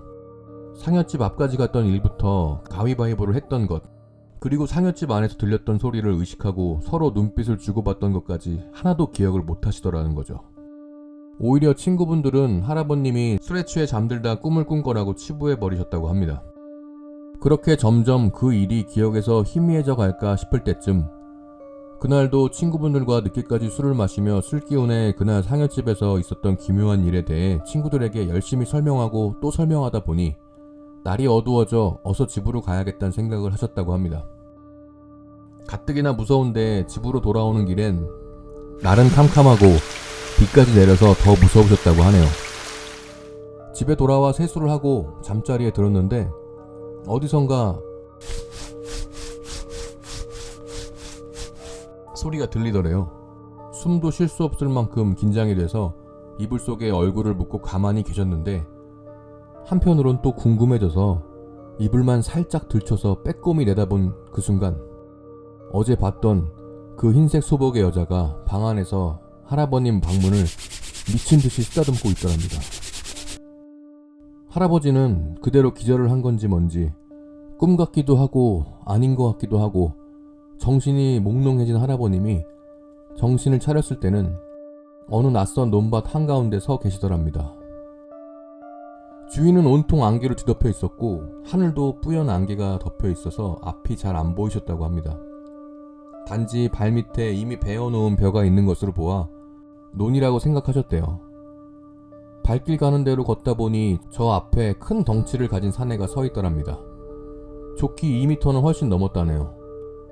하여튼 이게 꿈인지 생신지 싶어 눈을 찌푸리며 조금 더 다가가자 그 사내가 알아차렸는지 뒤를 도는데 머리엔 상투를 틀고 풀어헤친 저고리에 팔짱을 낀 팔에는 물론이고 온몸에 털이 여기저기 나있고 길게 뻗친 눈썹과 눈매가 굉장히 무서웠답니다. 할아버님이 그대로 굳어있자 이윽고 그 사내가 이리 와보슈 라고 말문을 열었고 다가가기 망설여져 그냥 서 있었는데 그 사내보다 몸집만 초등학생처럼 작았지 비슷하게 생긴 사내들이 여기저기서 나타나 웃으면서 할아버님 주위를 빙빙 돌더래요. 그래도 굳어버린 할아버님이 미동도 없자 큼직한 사내가 다가와서는 벙어리유? 뭔 미동도 없슈 하더니 허리를 굽어 할아버님 앞으로 얼굴을 가까이 대며 여봐유 하더래요. 할아버님은 여기가 어디예유? 라고 겨우 말문을 열었는데 빙빙 돌던 작은 사내들이 자리에 앉아서 어디긴 어디요? 우리 동네지 하며 대신 대답하더랍니다. 큼직한 사내가 여기까지 어찌 왔는지 몰라도 집에 들어앉은 그 잡것 때문에 당분간 고생하겠네 하더랍니다. 그때까지만 해도 할아버님은 대강 짐작은 했지만 이 양반이 말하는 우리 집의 그 잡것이 그 여잔 건 알겠는데 대체 어떻게 하는 거지? 라는 느낌보다 여기는 대체 어디고 내 앞에 있는 이 사람들은 뭐지? 라는 생각이 더 깊이 드셨대요. 그러니까 무서움보다 호기심이 더 앞서셨던 거죠. 그러다 이윽고 말문을 뗀 할아버님께서 여기는 대체 어디유? 지가 혹시 죽은 건가요? 라고 묻자 큼직한 사내는 죽은 건 아니유. 여긴 원래 산 사람이 오면 안 되는 곳인데 어쩌다 여기까지 온 거유? 하고 머리를 긁적이며 대답했대요. 할아버님은 도깨비가 같은 충청도 사투리를 써서 그런가 왠지 모르게 푸근하고 친근한 느낌이 들었고 자신에게 해코지를 하지 않을 것 같은 느낌이 강하게 들어서 경계심을 풀고 하나하나 조목조목 그간 있었던 이야기들을 풀어놓았다고 합니다. 그때 큰 사내가 입을 떼기도 전에 앉아있던 작은 사내가 재채기를 했는데 날아갈 듯 옷이 휘날리고 태풍이 집을 삼키듯 등 뒤로 엄청 심한 바람이 지나갔다고 해요. 이윽고 재채기를 마친 작은 사내가 큰 사내를 바라보면서 딱 보니께 그년이 분명하구먼 찢어 죽이련 하더래요. 할아버님이 떨고 계시자 큰 사내가 믿을지는 몰라도 우리는 도깨비요 도깨비. 자네가 죽은 게 아니오. 어쩌다 여기로 왔는가? 아까부터 생각해 봤는디 그 육실할 것이 눈앞에 선한 것 빼고는 왜 일로 왔는가 잘 모르겠소 하더랍니다. 그들이 도깨비라는 얘기를 들으니 할아버님께서도 엄청나게 신기했다고 해요. 신기하기도 하고 어리둥절한 마음에 멍하니 있었는데 큰 도깨비가 말하더랍니다. 그년이 곧 가실 양반들 간에다가 별 해괴한 짓을 다 해서 부정을 태운다니께. 편하게 갈 양반들도 그년 때문에 못 가고 여기 저기 떠도는겨. 얼마나 불쌍한지 하고 얘기했답니다. 그리고는 뭐 어쨌든 그년이 뭔 바람이 불어 그짝 양반한테 갔는진 잘 모르겠지만 집안에서 봤다는 것부터가 위험한 거구먼. 목숨 부지하기 힘들어. 알간? 그리고 여기는 우리가 사는 곳이여. 산 사람이 못 들어올 뿐이지. 어면 여긴 우리 동네고. 그짝 양반이 꿈꾸는 것도 아니여. 그것만 알아. 라고 얘기를 마치고 뿌연 하늘만 바라보더래요. 단지 건물을 쳐다봤다고 해서 곧 죽을 사람들한테 저주를 퍼붓고 이승에만 머물게 하는 그 여자 귀신이 무섭기도 했지만 여기가 꿈도 아니고 현실도 아니고 그 경계라는 사실에 아리송하면서 빨리 이 문제를 해결하고 싶어서 할아버님은 도깨비에게 부탁을 하기로 했대요. 아이고, 지는 이제 앞날이 창창한 젊은이구만요. 지가 어떻게 여기서 나가야 되는지, 또 어떻게 하면 그 여자를 떼어낼 수 있는지 귀 좀 해주시면 안 되겠슈? 부탁이에요. 제발요. 이렇게 정말 간절하게 도깨비에게 얘기하자 큰 도깨비가 헛기침을 하더니 배에서 나는 천둥 소리만큼 큰 꼬르륵 소리를 들려주며 우리가 배가 고파 그런디 그럼 메밀묵을 많이 써주면 한번 생각해 볼 테니까 정확히 5일 뒤에 큰 대접에 메밀묵을 가득 담아 대문 앞에 놓아줄 수 있는겨? 라고 장난기 섞인 목소리로 물어보더래요. 당연히 수긍한 할아버님은 아무것도 보이지 않는 그 안개 속에서 오직 도깨비 옷 저고리만 붙잡고 천천히 따라오라는 도깨비를 따라 꽤 오랜 시간을 걷고 또 걸으셨답니다. 얼마나 걸었는지 감도 오지 않았을 때쯤 금태로 두른 커다란 문이 보이더래요. 큰 도깨비가 그 앞에서 춤을 추고 노래를 부르자 그 큰 대문이 열리면서 눈을 뜰 수 없을 만큼 강한 빛이 비추더랍니다. 할아버님 말씀을 빌려 말하자면 따뜻한 비단옷 수십 개를 겹쳐 입은 듯 부드럽고 따뜻한 느낌이었다고 해요. 얼마 지나지 않아 할아버님이 발로 이불을 박차고 일어났는데 머리를 이불 끝까지 덮고 있었던 탓인지 온몸이 땀 범벅에 숨도 차고 어지러웠다고 해요. 바로 실눈을 뜨고 방문을 바라봤을 때 아까 봤던 그 여자는 없었고요. 그곳에서 몇 시간 있었던 것 같은데 시계를 보니 시간은 겨우 15분 정도밖에 지나 있지 않았다고 합니다. 꿈인지 생신지 모르고 있었는데 그게 너무 생생해서 할아버님은 일단 약속대로 메밀묵을 준비하기로 마음을 먹었답니다. 그 이후 할아버님은 5일 동안 매일 가위에 눌리시고 악몽을 꾸시고 밤마다 꿈에서나 현실에서 이따금씩 그 여자를 봐야만 했대요. 참 이상한 게 그 여자는 말도 걸지 않고 할아버님 머리맡에서 또 다리 밑에서 시간이 지날수록 점점 할아버님에게 가까이 다가오더랍니다. 그렇게 4일째 되는 날 잠을 자는데 너무 한기가 들고 느낌이 좋지 않아 눈을 살며시 떴는데 그 여자가 할아버님 얼굴 앞에 미친 듯한 속도로 손으로 할아버님 얼굴을 쓰다듬고 있더래요. 관을 쓰다듬을 때처럼요. 이윽고 그 여자가 남자와 여자의 목소리가 합쳐진 톤으로 곧 가자, 곧 가자, 곧 가자. 이 단어를 계속 반복하더래요. 번뜩 일어나 혼비백산에서 밖으로 도망 나온 할아버님은 소리를 지르고 울면서 동네를 뛰어다니셨다고 합니다. 마지막 5일째 되는 날 할아버님은 모아왔던 돈을 탈탈 털어서 메밀묵을 엄청나게 많이 준비해서 해가 지기 시작할 무렵부터 대문 앞에 메밀묵을 놓아둔 뒤 돌아서면서 대접이 아니라 대야에 담아뒀으니 좀 도와주셔요 라고 중얼거리고 방으로 돌아왔답니다. 문도 다 걸어 잠그고 이불을 뒤집어 쓴 채로 방 안에 얼마나 있었을까요? 며칠째 잠도 잘 못 자서 너무 피곤해서 잠시 꾸벅꾸벅 졸고 있었는데 밖에서 할아버지 친구분들 목소리가 들리면서 다급하게 할아버지를 부르는 소리가 들리더래요. 자네 안에 있는가? 할아버님은 순간 반가운 마음에 밖으로 나가려고 했는데 갑자기 느낌이 너무 좋지 않아 방 안에서 왜 부르냐고 대답만 하고 있으려니까 친구분들이 지금 빨리 가야 한다고 자꾸만 재촉을 하더랍니다. 할아버님은 궁금한 나머지 창호지에 자그마하게 구멍을 내서 밖을 바라보니 마당 담벼락 위에 검은색 물체 하나가 할아버님 친구 세 분의 목소리를 흉내내면서 앉아있더래요. 빨리 나와보라니까. 우리들 다 왔구먼.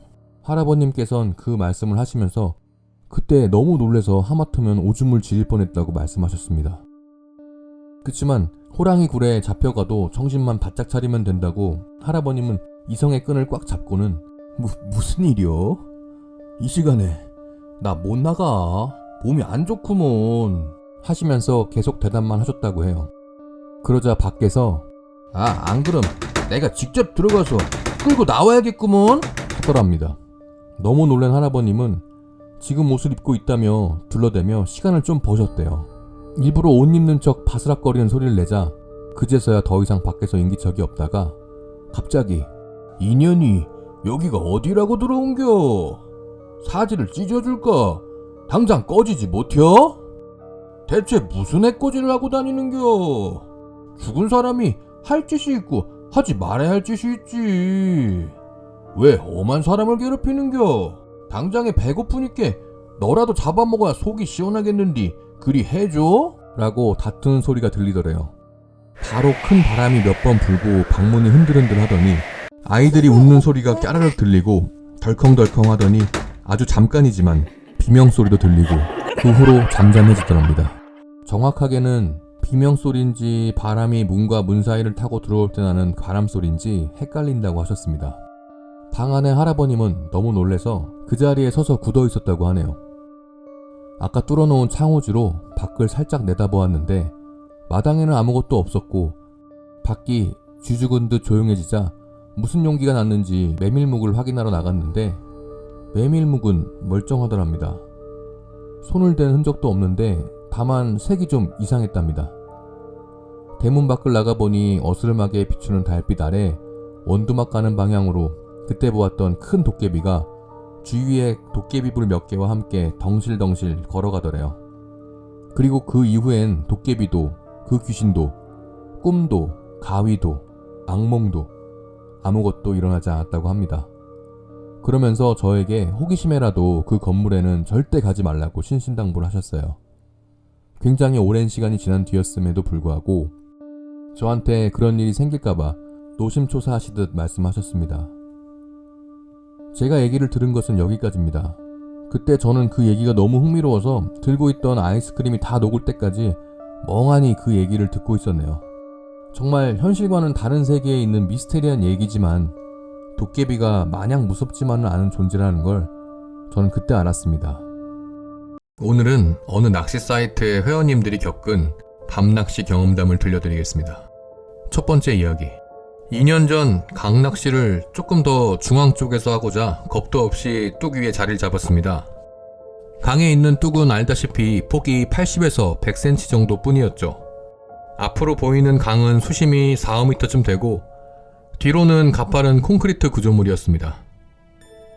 그곳이 워낙 메기가 잘 잡히는 곳이기에 좋은 포인트에 진입을 하고자 뚝에 앉아서 낚시를 즐기다가 그만 깜빡 졸았습니다.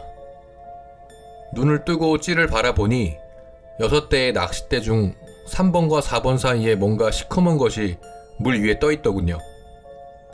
뭐지? 싶어서 다시 찌를 바라보다 깜빡 졸고 다시 눈을 떠보면 이번에는 2번과 3번 사이에서 보이고 다시 눈을 감고 숫자 10을 마음속으로 세고 눈을 뜨니 이번에는 1번과 2번 찌 사이에 꼭 저승사자 형태처럼 생긴 것이 물 위에 떠 있더군요.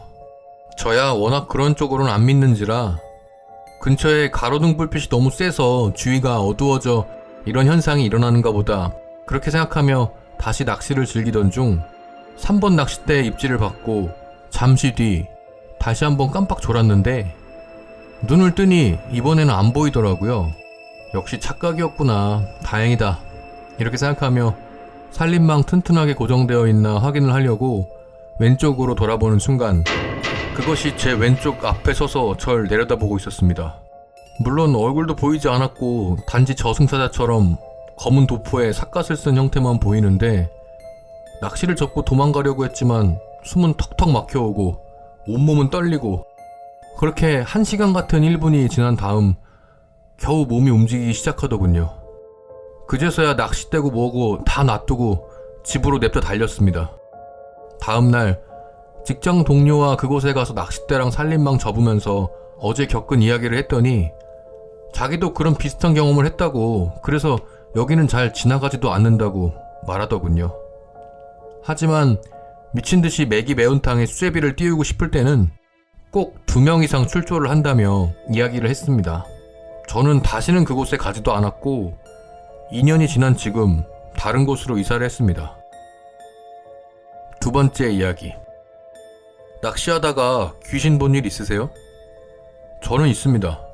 4년 전에 충남 쪽에서 7월에 밤낚시를 하는데 갑자기 몸이 주체 못할 정도로 춥고 떨려서 이상하다 하는데 텐트 밖으로 전방으로 날아가는 여자하고 눈이 딱 마주쳤습니다. 목이 360도 돌아가서 등이 보이는 뒷모습인데도 얼굴은 뒤로 돌아서 저랑 눈이 마주친 거죠. 그리고 전방으로 계속 날아가서 건너편 물버들 숲으로 사라지더군요. 여기 사이트에 가끔 회원님들 귀신 봤다는 이야기 올라오는데 그때 무서워서 도망간다는 분들 참 대단하십니다. 막상 제가 겪어보니 저는 도망은커녕 너무 얼어서 그 자리에서 후레쉬 켜고 1시간쯤 울다가 겨우 차로 가서 핸들에 고개 푹 숙이고 벌벌 떨고만 있었습니다. 사고 날까봐 날이 완전히 밝을 때까지 운전은 꿈도 못 꿨고요. 그래서 전 아직까지 밤낚시가 무섭습니다. 3번째 이야기. 몇 년 전 일입니다. 너무나 기억이 생생해서 이제 그쪽 자리 근처로는 낮에도 낚시를 갈 엄두가 안 나네요.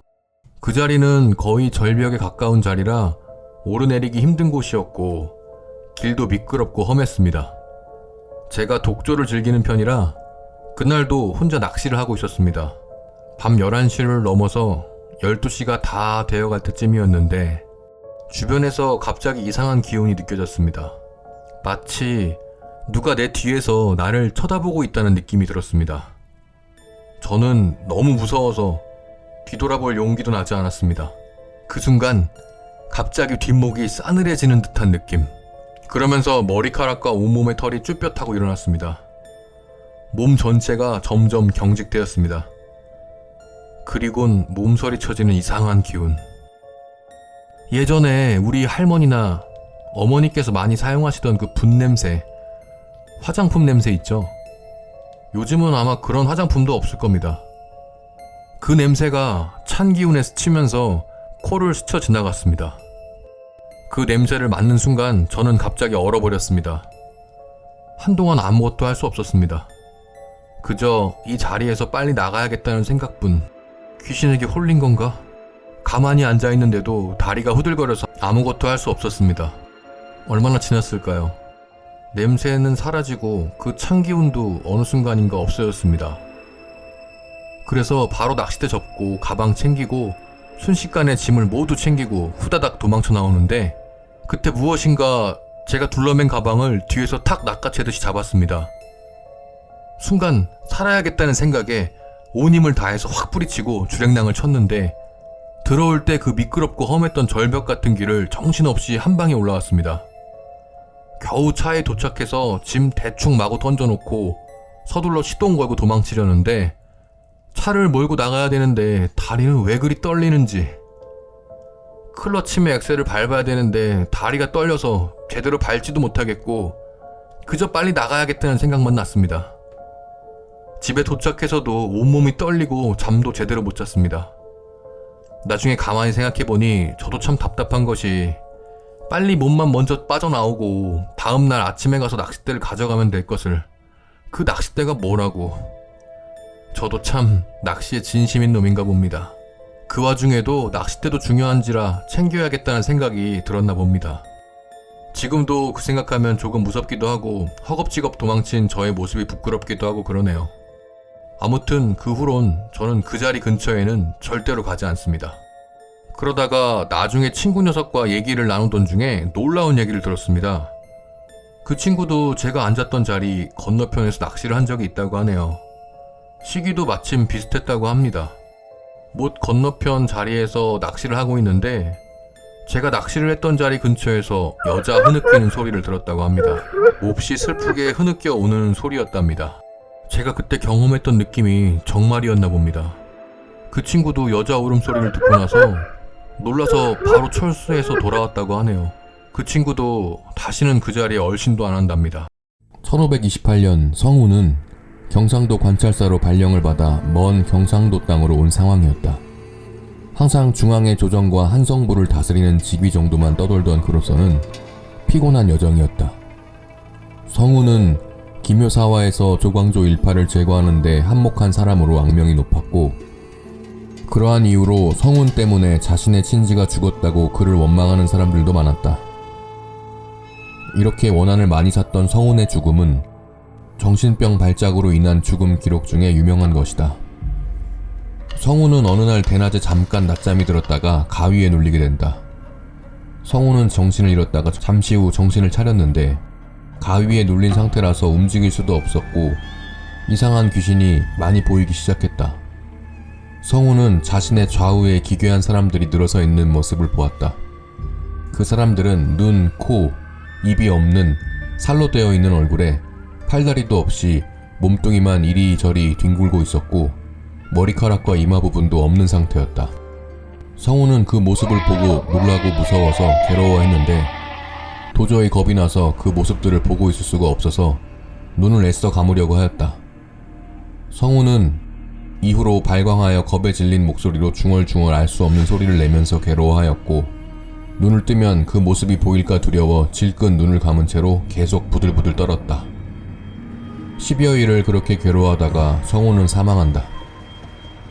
1700년대 초반에 기괴하고 섬뜩한 이야기로는 한간에 돌았던 소문 중에 속칭 연매라고 불리우는 끔찍한 물건에 대한 것이 있다.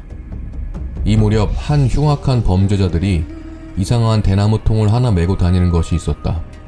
이 사람들은 부유한 집을 찾아가서 그 대나무 통을 열어서 안쪽을 보여주는데 그러면 그 집 사람들은 온갖 정신병을 일으켜 발작하는가 하면 귀신이나 마귀에 관한 이야기에 미쳐 돌아가게 되고 그러면 이 범죄자들이 적당한 술수로 돈을 뜯어내는 것이었다. 대나무 통 안에 무엇을 넣어 놓았는가에 대한 설명은 다음과 같다. 이자들은 우선 남의 집에서 몰래 어린아이를 훔쳐온다. 그리고는 사람들이 찾을 수 없는 깊은 산속에 어린아이를 가두고 우선은 굶긴다. 그러면 아이는 점차 말라가게 되는데 아이에게 아무것도 먹이지 않는 것이 아니라 매우 맛있고 중독되어 빠져들 만한 음식을 아주 조금만 먹인다. 그러면 아이는 점차 배고픔에 괴로워하면서 그 음식을 극도로 원하게 되고 한편으로는 점점 더 온몸이 바싹 마르고 몸이 줄어들게 된다. 그러는 동안에도 아주 맛있는 음식을 아주 조금씩만 계속 먹인다. 그러다가 아이가 죽기 직전까지 버틸 수 있을 만큼 흉측할 정도로 마르게 되면 조금씩 먹이던 음식을 한 움큼 대나무통 한 중앙에 넣어서 아이에게 준다. 그러면 아이는 그 음식을 먹으려고 사력을 다해 대나무통 속으로 기어들어오는데 아이의 몸이 매우 마르고 작아진 상태이기 때문에 무척 작은 대나무통 속에 억지로 온몸을 구겨 넣어서 끔찍한 몰골로 대나무통에 들어차서 무시무시한 모습으로 박혀있게 된다. 그러면 바로 그 순간 날카로운 칼로 번개처럼 빠르게 아이를 찔러서 그 모습 그대로 대나무통 안에서 들은 채로 죽게 만든다. 그러면 좁은 통로에 마른 아이가 끔찍한 올골로 들어차 있는 연매가 완성이 되고 대나무통 뚜껑을 닫아 들고 다니는 것이다. 이것을 세상에서 그 모습을 상상하기도 어려울 만큼 무서운 모양이라고 말한다. 1763년에 사망한 이익은 기록에서 비참하게 죽은 아이의 귀신을 이용해서 협잡을 부릴 수도 있는 술수라고 설명하고 있는데 조정에서 가장 심각한 범죄로 단속을 했으므로 당시에는 거의 소멸된 상황이라고 소개했다. 1590년에서 1592년 초기에 이르기까지 당시 서울에서는 등등곡이라는 이상한 춤을 추며 정신없이 노는 놀이가 크게 유행하였다. 이것은 일부러 정신 나간 행동을 따라하면서 미친 사람 흉내를 내면서 날뛰고 노는 행동이었는데 주로 부유한 집안의 자제들이 모여서 일부러 바보짓을 하고 미치광이처럼 설치는 것이었다. 희죽희죽 웃는 표정으로 짐승 같은 동작으로 아무렇게나 마구 몸을 흔들며 춤을 추는가 하면 밤새 깔깔거리고 웃으며 뒹굴고 그러다가 또 갑자기 엉엉 울기도 하면서 사람이 사람 같지 않다네. 따위의 말을 서로 소리 지르며 주고받았다. 이 놀이를 할 때에는 기괴한 귀신, 괴물, 도깨비의 모습을 만들어서 가면을 쓰고 괴상한 옷을 입고 뛰어다니기도 했다. 정상적인 것이 아닌 겉모습, 사람이 보통 떠올리기 힘든 모습을 일부러 찾아서 몸에 걸치기도 했다. 이들은 무당의 모습이나 기괴한 행색 따위를 일부러 따라해서 서로 미친 모습을 자랑했고 도저히 설명할 수 없는 정신 나간 듯한 동작만을 계속하며 밤새 놀았다. 이러한 퇴폐적인 기행은 삽시간에 번져서 수백 명, 수천 명이 한데 엉켜서 이런 노름을 하기에 이르렀고 한 번 죽으면 아무 소용 없으니 지금 취하고 배부른 것이 제일이다 따위의 말을 하면서 점점 더 이 놀이에 심각하게 빠져드는 사람들이 생기기에 이르렀다. 결국에는 아무 생각 없이 이렇게 무작정 이상한 행동을 하면서 놀기만 하다가 모든 재산을 다 날리고 거지가 되는 사람들까지 나타날 지경에 이르렀고 유명한 선비와 명문가의 자제들 중에서도 여러 명이 이 등등곡을 즐긴 것으로 알려지게 되었다. 이것은 당시 심각한 당쟁의 상황에서 허망함을 느낀 양반 가문에서 은밀히 어떤 일탈적인 취미가 유행한 것이 갑자기 크게 번진 것으로 짐작된다. 또한 조선 후기의 여러 서적에서는 이것이 임진왜란 직전의 망조를 상징한다는 식의 해석도 통용되었다.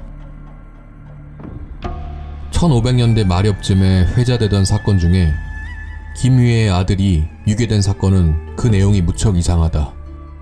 김위는 개성에서 살고 있는 선비였는데 어린 아들을 유괴당한다.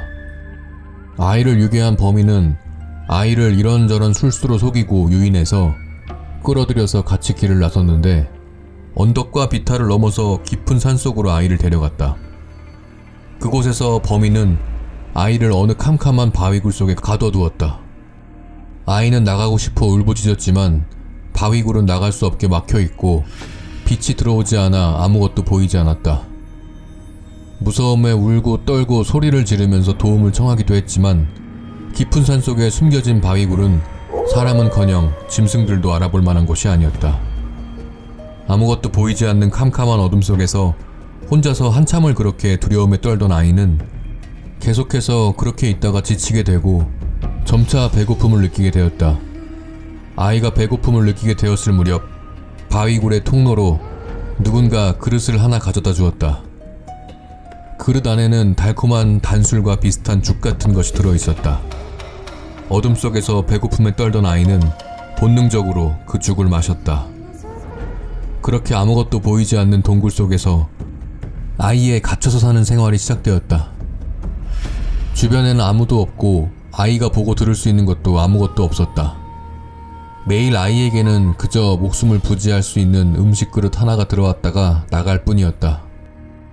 날씨가 너무 추워서 견디기 어려운 날에는 풀을 엮어 만든 이불 같은 것이 들어오는 변화가 있을 뿐. 아이는 캄캄한 어둠 속에서 말 한마디, 빛 한 줄기 보지 못하고 갇힌 채로 계속 매일 지냈다. 그런 날들이 끊임없이 계속됐다. 아이가 발견된 것은 재령의 장수산에서 철광을 캐기 위해 광산을 개발하고 있던 사람이 광산 개발을 위해 굴을 파다가 우연히 아이가 갇혀있던 바위굴을 뚫게 되면서였다. 굴을 파던 사람은 깊은 바위굴 속에 사람이 있는 것을 보고 놀라서 아이를 구조했고 수소문 끝에 아이의 아버지인 김위는 아이를 되찾게 되었다. 아이를 되찾고 나서 보니 아이가 아무것도 없는 굴 속에 갇혀서 왜 그래야 하는지도 모른 채 오직 매일 죽 한 그릇씩만 먹으면서 계속 지냈던 시간은 무려 6년이었다. 아이의 몸은 그런대로 멀쩡해 보였지만 정신은 완전히 망가져 있었다. 김위는 온 힘을 다해서 아이를 회복시키기 위해 집에서 노력했지만 2년 후 아이는 죽었다. 도대체 범인은 무엇 때문에 김위의 아들을 유괴해서 6년 동안 아무것도 보이지 않고 들리지 않는 곳에 가둬둔 것일까? 그리고 6년 동안 도대체 무슨 사연인지 어떤 이유인지도 모르고 그 어떤 외부와의 접촉도 없이 하루하루 죽을 먹는다는 행동만 반복하며 살았던 아이가 끝없이 생각하고 느꼈던 것은 무엇이었을까? 1700년대 후반에 한 부유한 집에서 사치스러운 음식을 개발해 먹어서 널리 소문이 난 것이 있었다. 그 음식은 바로 일종의 떡국이었는데 국 속에 들어가는 떡을 극히 교묘하게 만든 것이었다. 귀여운 어린아이 모양으로 떡을 빚는데 눈, 코, 입, 귀, 피부를 어린아이와 똑같이 정밀하게 만들고 팔과 다리 또한 진짜처럼 만들었다. 그래서 이 음식은 눈으로 보기에 귀엽고 살아있는 작은 사람처럼 생생하게 꾸미고, 귀로 듣기에 국물 속에서 움직이고 국물이 스며들고 나올 때 소리가 먹음직스럽고, 코로 맡기에는 냄새가 향기롭고, 혀에 닿으면 맛이 오묘하고, 어린아이 모양의 떡을 이빨로 씹을 때 입술과 잇몸에 닿는 감촉이 부드럽고 기분 좋게 만든다는 것이다. 이 음식은 널리 소문이 났는데 정작 곧 이 음식을 만든 사람은 집안이 망하고 말았다고 한다. 그래서 그 후부터 사람들은 음식 사치를 극도로 부리는 자는 망한다는 속설이 맞다고 생각하게 되었다. 비슷한 예로 1651년 김자점이라는 권력가의 가문이 망할 즈음 김자점이 모든 음식이 씹기에 단단하다고 투정을 부려서 오직 갓 부화한 직후의 병아리만을 구해다가 알에서 겨우 병아리로 변한 그 직후의 상태로 요리하여 씹어먹었다고 한다. 조선시대 사람들 사이에 널리 퍼져있는 속설 중에 임산부가 배에 타고 바다에 나가면 안 된다는 것이 있었다. 당시에도 미신이라는 생각은 있었으나 바다를 다스리는 용왕이 물속에서 임산부가 물 위에 올라와 있다는 것을 느끼면 깨끗하지 못하다고 여겨 화를 내면서 큰 비바람을 불러일으켜 배를 바다에 빠뜨리려 한다는 생각을 믿는 사람이 많았다. 그래서 항해하는 도중에 위험한 바람과 파도를 맞이하게 되면 뱃사람들은 타고 있던 사람들 중에 임산부가 없는지 확인하곤 했고, 만약 임산부가 발견되면 다른 사람들을 살게 하기 위해서 배에서 뛰어내리라고 강요하는 경우도 많았다. 학식을 갖춘 선비들은 이러한 행동에 반대하는 경우도 있었지만, 물에 빠져 죽을 것이라는 겁에 질린 사람들은 모두 한뜻으로 임산부를 탓하며 몰아붙이기 마련이었고, 그러다 보면 배에 탄 임산부는 궁지에 몰린 끝에 물에 뛰어들어 익사하곤 했다고 한다. 간혹 임산부가 없을 때에는 겁에 질린 사람들은 배를 탄 여자를 아무나 임신했다고 몰아붙여서 바다에 내던져 버리는 일도 있었다. 1623년 평안감사로 재직한 적이 있던 박엽은 군대를 잘 관리하여 그 명성을 떨치고 세력을 키울 수 있었다. 하지만 그는 호기롭게 노는 것을 좋아하는 사람이기도 했는데, 구름 모양으로 배를 꾸며놓고 기생들과 악사들을 그 배에 태워서 안개에 낀 강에 배를 띄운 채 뱃놀이를 했다. 그렇게 해서 물 위를 떠다니면서 노는데 마치 구름을 타고 다니는 신선이 노는 듯한 흥취를 즐겼다. 박엽은 또한 평양성 성벽 위에 환하게 횃불을 밝혀서 밤에도 성벽이 나처럼 밝게 빛을 뿜도록 장식해서 그 아름다움을 즐기기도 했다. 박엽은 한편 새롭게 70간 규모의 극장 같은 건물을 지어서 평안도 내에 노래를 잘하는 가수 100여 명을 모아놓고 그 안에서 밤새 노래를 듣고 춤을 보며 즐겼으며 여러가지 음란한 놀이를 하며 놀았다. 그런데 그러던 중 박엽은 한 외국인 주술사에게 사람 1만을 죽여야 살 것이오. 그렇지 않으면 너는 죽을 것이다. 라는 말을 듣게 된다. 그 외국인은 점을 잘 치는 것으로 매우 이름이 높은 자였으므로 박엽은 겁에 질려 떨게 되었고, 마침내 자신의 목숨을 살릴 운명으로 만들기 위해 부하들과 마을 주민을 하나 둘 처형하기 시작했다. 박엽은 1만 명을 죽인다는 목표로 사소한 잘못을 한 사람들도 모두 사형을 시켰는데, 애초에 엄한 벌을 내려서 군대를 다스린 사람인 만큼 군인들을 사소한 죄로 사형시켰고, 나중에는 자신이 놀고 즐기기 위한 비용을 조달하기 위해 세금을 거둘 때 세금을 바치는데 불만을 품은 사람들을 잡아다 사형을 시키기 시작했다. 박엽은 닥치는 대로 사람들을 사형시키고 다녀서 점차 평안도 주민들의 원망을 사게 되었다. 마침 이때 조정에서는 김자점이 정권을 틀어쥐면서 반대 세력들을 처단하려고 하고 있었으므로 김자점의 반대파였던 박엽의 혹독한 형벌 집행은 문제 삼기에 좋았다. 결국 김자점은 박엽을 사형시키도록 하였다. 박엽은 1만 명의 사람을 다 죽이지 못해서 자신이 죽게 되었다고 생각했는데, 그게 아니라 박엽에게 죽음을 내린 김자점이 스스로 이름 대신에 쓰던 자가 바로 일만이라는 이름이었다. 그러니까 일반 사람 1만 명을 죽이는 것이 아니라 김자점을 죽여야 박엽이 살 수 있었던 것이다. 좀 더 앞선 시대의 이야기로는 역시 광평대군의 이야기가 가장 유명하다. 광평대군은 세종대왕의 5번째 아들인데 어느 날 세종대왕은 광평대군의 신분을 숨기고 그 점을 보게 하였다. 점쟁이는 점을 치는 대상이 광평대군이라는 것을 전혀 모르는 상태로 점을 쳤는데 그 결과 이 사람은 젊은 나이에 못 먹어서 굶어 죽을 운명이다. 라고 예언하였다고 한다. 세종대왕은 얼토당토하는 예언이라고 생각했다. 그러면서 임금의 아들이 어찌 굶어 죽겠는가? 라고 하면서 역시 점을 치는 것은 미신일 뿐이라고 웃었다.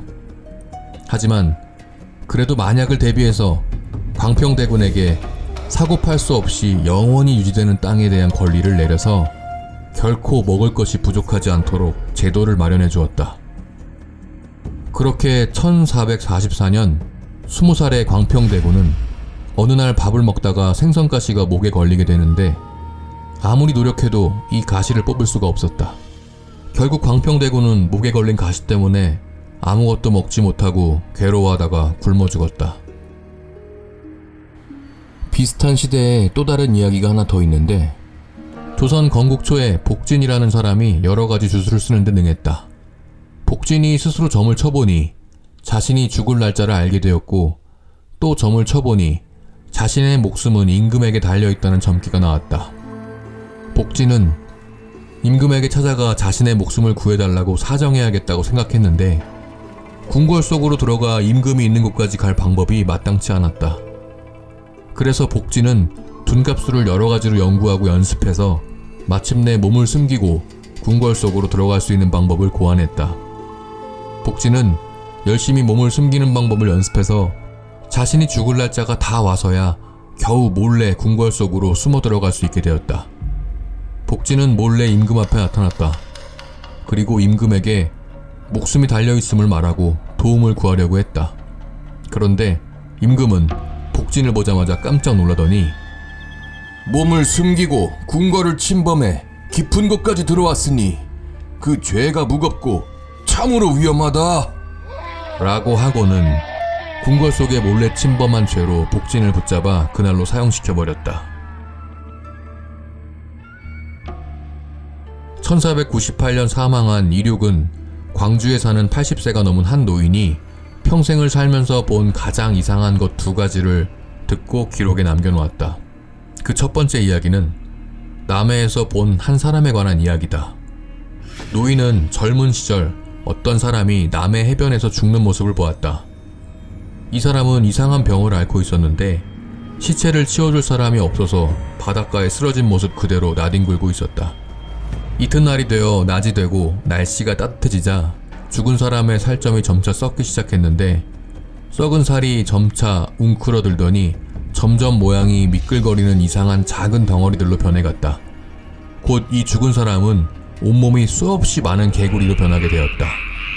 이 수많은 개구리들은 죽은 사람의 옷에서부터 튀어나와 팔딱팔딱 뛰더니 점차 바다를 향해 갔다. 개구리들은 결국 모두 바다에 뛰어들었는데 물속에 들어가자 다리를 몸속에 집어넣고 꽁무니에서 꼬리가 돋아나는 듯 하더니 모두 평범한 물고기 모양으로 변했다. 잠깐 사이에 이 물고기들은 모두 헤엄쳐서 바다 어디론가 사라져갔고 해변에는 죽은 사람의 텅 빈 옷가지만 바람에 휘날리고 있었다. 1498년 사망한 이륙이 남긴 가장 이상한 이야기에 대한 기록은 아래와 같다. 어떤 사람이 갑자기 가면놀이에 흠뻑 빠져서 이런저런 가면을 구하며 다녔다. 그런데 나무로 되어 있는 어느 이상한 가면을 발견한 뒤로 가면을 덮어쓰고 춤추고 노는 일에 더욱 빠지게 되었고 그와 함께 이상한 병이 전염된 것처럼 시름시름 병을 얻어 앓게 되었다. 영문을 모르는 병을 얻자 이 집 사람들은 무당을 불러 구술했는데 무당은 나무 가면이 병을 일으킨다 라고 했다. 결국 이 사람은 그 이상한 가면을 들판해버렸다. 그랬더니 곧 병이 나았다. 아마도 가면이 얼굴에 붙어서 사람으로부터 무언가를 빨아먹은 건 아닌가 싶다. 그런데 몇 달쯤 뒤에 우연히 가면을 버린 들판에서 다른 사람이 그 가면을 보게 되었다. 가면은 반쯤 썩어 있었고 그 부부는 버섯으로 변해서 살고 있었다. 버섯이 향기롭고 먹음직스러워서 그 사람은 버섯을 뜯어먹어 보았는데 갑자기 비실비실 웃기 시작하였다. 그 사람은 희죽거리면서 웃다가 갑자기 춤을 추기 시작했는데 그 모습을 가면으로 덮어쓰고 미친듯이 춤을 추는 몰골과 같았다. 다른 사람 하나가 또 버섯을 조금 떼어 먹어보았는데 마찬가지로 웃기 시작하더니 갑자기 정신 나간 사람처럼 춤을 추었다. 한참 후에 버섯을 먹은 사람의 발작이 그친 뒤에 물어보니 처음에는 웃음이 나면서 기분이 좋고 나중에는 날뛰고 춤추는 것을 뜻대로 멈출 수 없이 계속되었다라고 이야기했다고 한다. 아마도 단순히 환각을 일으키는 버섯이 우연히 생겨나 벌어진 일이겠지만 가면의 모습과 버섯의 모습으로 바뀌어가면서 사람에게 기생해서 살아가는 이상한 생물이라는 느낌도 드는 이야기다. 제가 20살 때의 일입니다. 처음 성인이 되어 부모님 없이 친구들과 함께 처음 떠나는 여행이었기에 저한테는 참 뜻깊은 여행이었습니다. 저와 친구들이 살고 있는 곳은 부산이었는데 거기서 멀지 않은 지리산 계곡으로 여행을 떠나기로 했습니다. 정확히 말하면 지리산 올라가기 전에 있는 마을에 위치한 계곡이었습니다. 친구들과 저는 여행의 기쁨에 취해 너무나 즐거웠습니다. 저희는 일단 계곡 근처에 텐트를 치고 물놀이 하기 좋은 곳을 찾아보기 위해 계곡 근처를 둘러보고 있었습니다. 활동적이고 재빠른 친구 녀석이 맨 앞장서 가고 나머지는 따라 올라가고 있었습니다. 그때 앞장서 가던 친구 녀석의 고함 소리가 들렸습니다.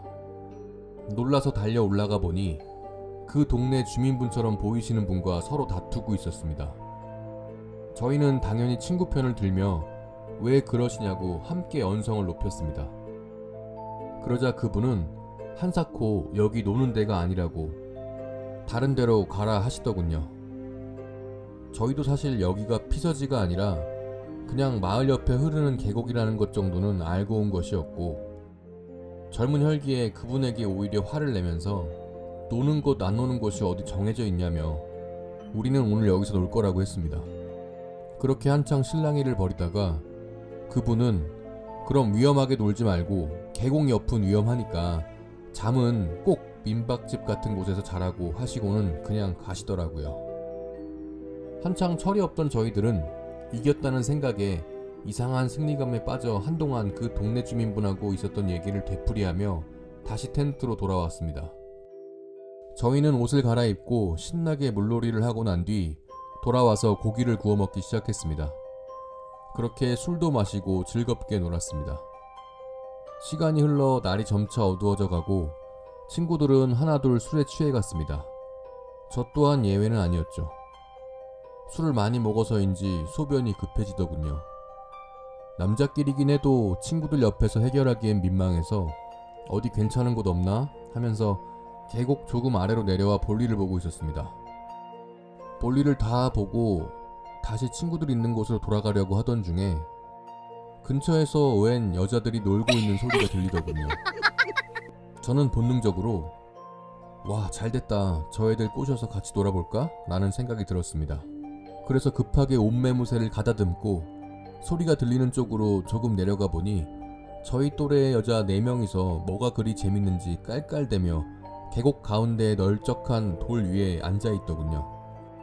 와, 얘네들 꼬셔가서 친구놈들한테 영웅 한번 돼보자 싶었던 저는 술기운을 빌려 그녀들에게 말을 걸었습니다. 여기 놀러 오셨나봐요? 아니요. 이 동네 살아요. 아, 그래요? 저희 여기 놀러 왔는데 인원수도 맞는 것 같은데 저희랑 같이 노실래요? 친구들은 어떤데요? 아주 킹왕짱들이죠. 지금은 촌스럽지만 그 당시 킹왕짱이란 단어가 유행이었거든요. 뭐 최고다, 좋다 할 때 많이 쓰였죠. 근데 이 여자들이 그 말을 못 알아듣는 겁니다. 겉보기에는 분명 제 또래 여자들이었는데 말이죠.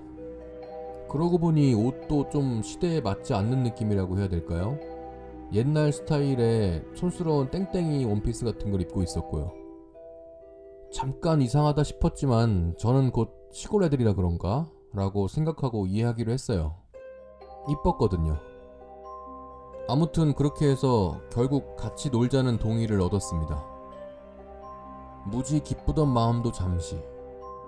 그 여자들이 물이 너무 차가워서 밖으로 못 나가겠다는 겁니다. 흐르는 계곡물 가운데 자리 잡은 평평한 돌 위에 앉아 있었거든요. 그래서 저는 술 기운에 그럼 제가 들어서 옮겨드릴게요 라고 했죠. 술 기운에 몸이 해롱해롱 거리는데 간신히 정신을 붙잡고 물로 들어가서 여자들이 있는 곳으로 걸어갔습니다. 물이 깊진 않았어요.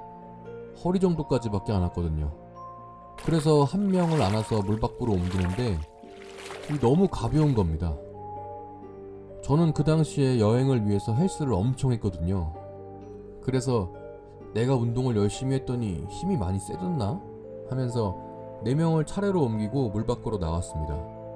그 후에 제 친구들이 위쪽에 있으니까 조금만 올라가자고 했어요. 그랬더니 자기네들 텐트가 밑에 있다면서 필요한 물건들 챙겨서 들고 가겠다는 겁니다. 그래서 그럼 물건 챙기는 거 도와줄 테니까 같이 내려가자 하고 가고 있는데 자꾸 자기네들끼리 할 말 있다면서 앞장서서 가더라고요. 근데 앞장서서 가고 있는데 한참을 가도 서로 무슨 말을 안 하는 겁니다. 뭔가 이상해서 제가 아직이냐고 물으니까 거의 다 왔다고 조금만 더 가자고 그러더라고요. 다시 앞을 보고 가고 있는데 또 자기들끼리 깔깔거리는 겁니다. 근데 그때 점점 술이 깨기도 하고 갑자기 그런 느낌이 본능적으로 들더라고요. 이것들 사람이 아니구나. 너무 무서웠지만 그렇다고 발걸음을 멈출 수도 없었습니다. 겨우 참고 내려가다가 돌에 미끄러져 넘어졌는데 그 순간 저는 어떤 냄새를 맡고 심장이 내려앉았습니다. 그건 바로 오줌 냄새. 아까 제가 볼일을 보던 곳이었던 거죠. 저는 계속 그 여자들을 따라서 꽤 오래 산길을 내려오기만 했는데 처음 소변 본 곳은 거기보다 한참 위쪽이었던 곳에 있었으니 무언가에 홀린 게 분명했죠. 저는 그제서야 제 직감이 틀린 게 아니었구나란 판단이 서면서 뒤도 안 돌아보고 미친 듯이 뛰어내려갔습니다. 너무 두렵고 머릿속이 캄캄했지만 일단 거기서 벗어나고 보자라는 심정으로 뛰어내려갔습니다. 그나마 달이 밝은 날이어서 밤인데도 어느 정도는 주변이 보이더군요. 그렇게 마구 뛰어내려가고 있는데 여자들 깔깔대는 소리가 멀어지기는커녕 계속 가까워지더니 이젠 귀 바로 옆에서까지 들리는 겁니다. 저는 이제 끝났구나 싶은 생각이 들 때쯤 불현듯 물이 차갑다고 바위 밖으로 못 나간다던 여자들의 말이 생각나더군요. 참 사람이 죽을 고비에 처하면 두뇌 회전이 엄청 빨라지나 봅니다. 그걸 또 어떻게 생각했는지 저는 1초의 망설임도 없이 바로 계곡물로 들어갔습니다. 그러자 그 여자들이 왜 그러냐며 나오라고 자꾸 손짓하더군요. 저는 정말 머리털이 쭈뼛 서고 기절할 것 같은 정신을 겨우 붙잡고 있는데 그 여자들은 그냥 앉아서 저만 노려보고 있더군요. 그렇게 물속으로 못 들어온다는 걸 알게 되자 점차 공포심은 가라앉았고 그제서야 제 몸이 많이 차갑다는 게 느껴지더라고요. 여름이었지만 계곡물이라 정말 못 버틸 만큼 추운데도 저는 절대 나갈 수 없었습니다. 그렇게 1시간 정도 지났을까요? 멀리서 친구 한 놈 목소리가 들리더군요. 그때는 어찌나 반갑던지 저는 목청껏 살려달라고 외쳤습니다. 그렇게 친구들이 가까워지자 여자들은 갑자기 제가 있는 물로 들어오려고 하더군요. 그 생각만 하면 지금도 너무 소름 돋습니다. 말로 표현이 될지 모르겠지만 제가 묘사를 해보자면 갑자기 4발로 기어가기 시작하더니 무슨 동물처럼 물로 돌진하더라고요. 근데 물에 닿기만 하면 몸이 축 처져 버리더니 무슨 밀물대에 해변에 떠밀려 나오는 그 스티로폼처럼 물 밖으로 계속 밀려나는 겁니다. 그런데도 4명이서 계속 물로 기어 들어오려고 하는 거예요. 그때만 생각하면 정말 아찔합니다. 그렇게 필사적이던 여자들이 친구들이 가까워지자 황급히 사라져버렸고 친구들이 와서 여기서 뭐하는 거냐고 한참을 찾았다며 화를 내는 겁니다. 저는 눈물 콧물 다 흘리면서 못 나가겠다고 꺼내달라고 살려달라고 애원했습니다. 친구들은 이 자식 술 그렇게 먹을 때 알아봤다며 다들 웃으며 꺼내주더군요. 그렇게 저는 친구들의 부축을 받아가며 다시 친구들과 있던 곳으로 돌아갔습니다. 근데 더 웃긴 건 제가 그렇게 내려가고 또 내려가고 했는데 친구들이랑 놀던 데가 불과 10m도 안 되는 곳에 있더군요. 저는 계곡에서 4명의 여자들을 만난 얘기와 그 여자들 사람이 아니었다고 홀렸던 얘기를 친구들에게 계속했지만 술이 떡이 됐던 친구들은 헛소리 하지 말라며 하나둘 자는 겁니다. 근데 저는 그 상황에서 아까 일이 떠올라 겁이 나서 잘 수가 없었죠. 그렇게 친구 2명은 텐트 밖 모래바닥에 그냥 잠들어 버리고 다른 친구 하나랑 저랑은 텐트 안에 들어와 있었습니다. 그렇게 텐트 안에 친구 1명도 이내 잠들고 저는 텐트 지퍼를 잠그고 몇 번이나 확인한 후에 혼자 앉아 뜬 눈으로 밤을 지새고 있었습니다. 하지만 점점 추웠던 몸도 따뜻해지고 친구들과 함께라는 사실에 어느 정도 안정이 되면서 이내 슬슬 잠이 오더군요. 그렇게 정신이 몽롱해지며 거의 반쯤 잠든 상태가 됐을 때 저는 나지막히 들려오는 소리에 비몽사몽하던 상태에서도 온몸에 소름이 쫙 돋았습니다. 이놈 아니대. 이놈 아닌데. 이놈 아닌데! 아까 그 여자들이 절 찾아온 거죠. 밖에 있는 애들 보고 하는 말인지 이놈 아닌데 이 말만 계속 반복하더군요. 저는 너무 소름 끼치고 무서워서 하마터면 정신줄을 놓아버릴 것 같았습니다. 저는 미친놈처럼 같이 자고 있던 친구놈을 있는 힘껏 꼬집으며 조용조용히 일어나라고 속삭였지만 술이 떡이 된 친구는 깨어나질 못하더라고요. 그렇게 아무것도 못하고 떨고 있는데 텐트를 건드리는 건지 천이 스치는 듯한 소리가 계속 나더라고요.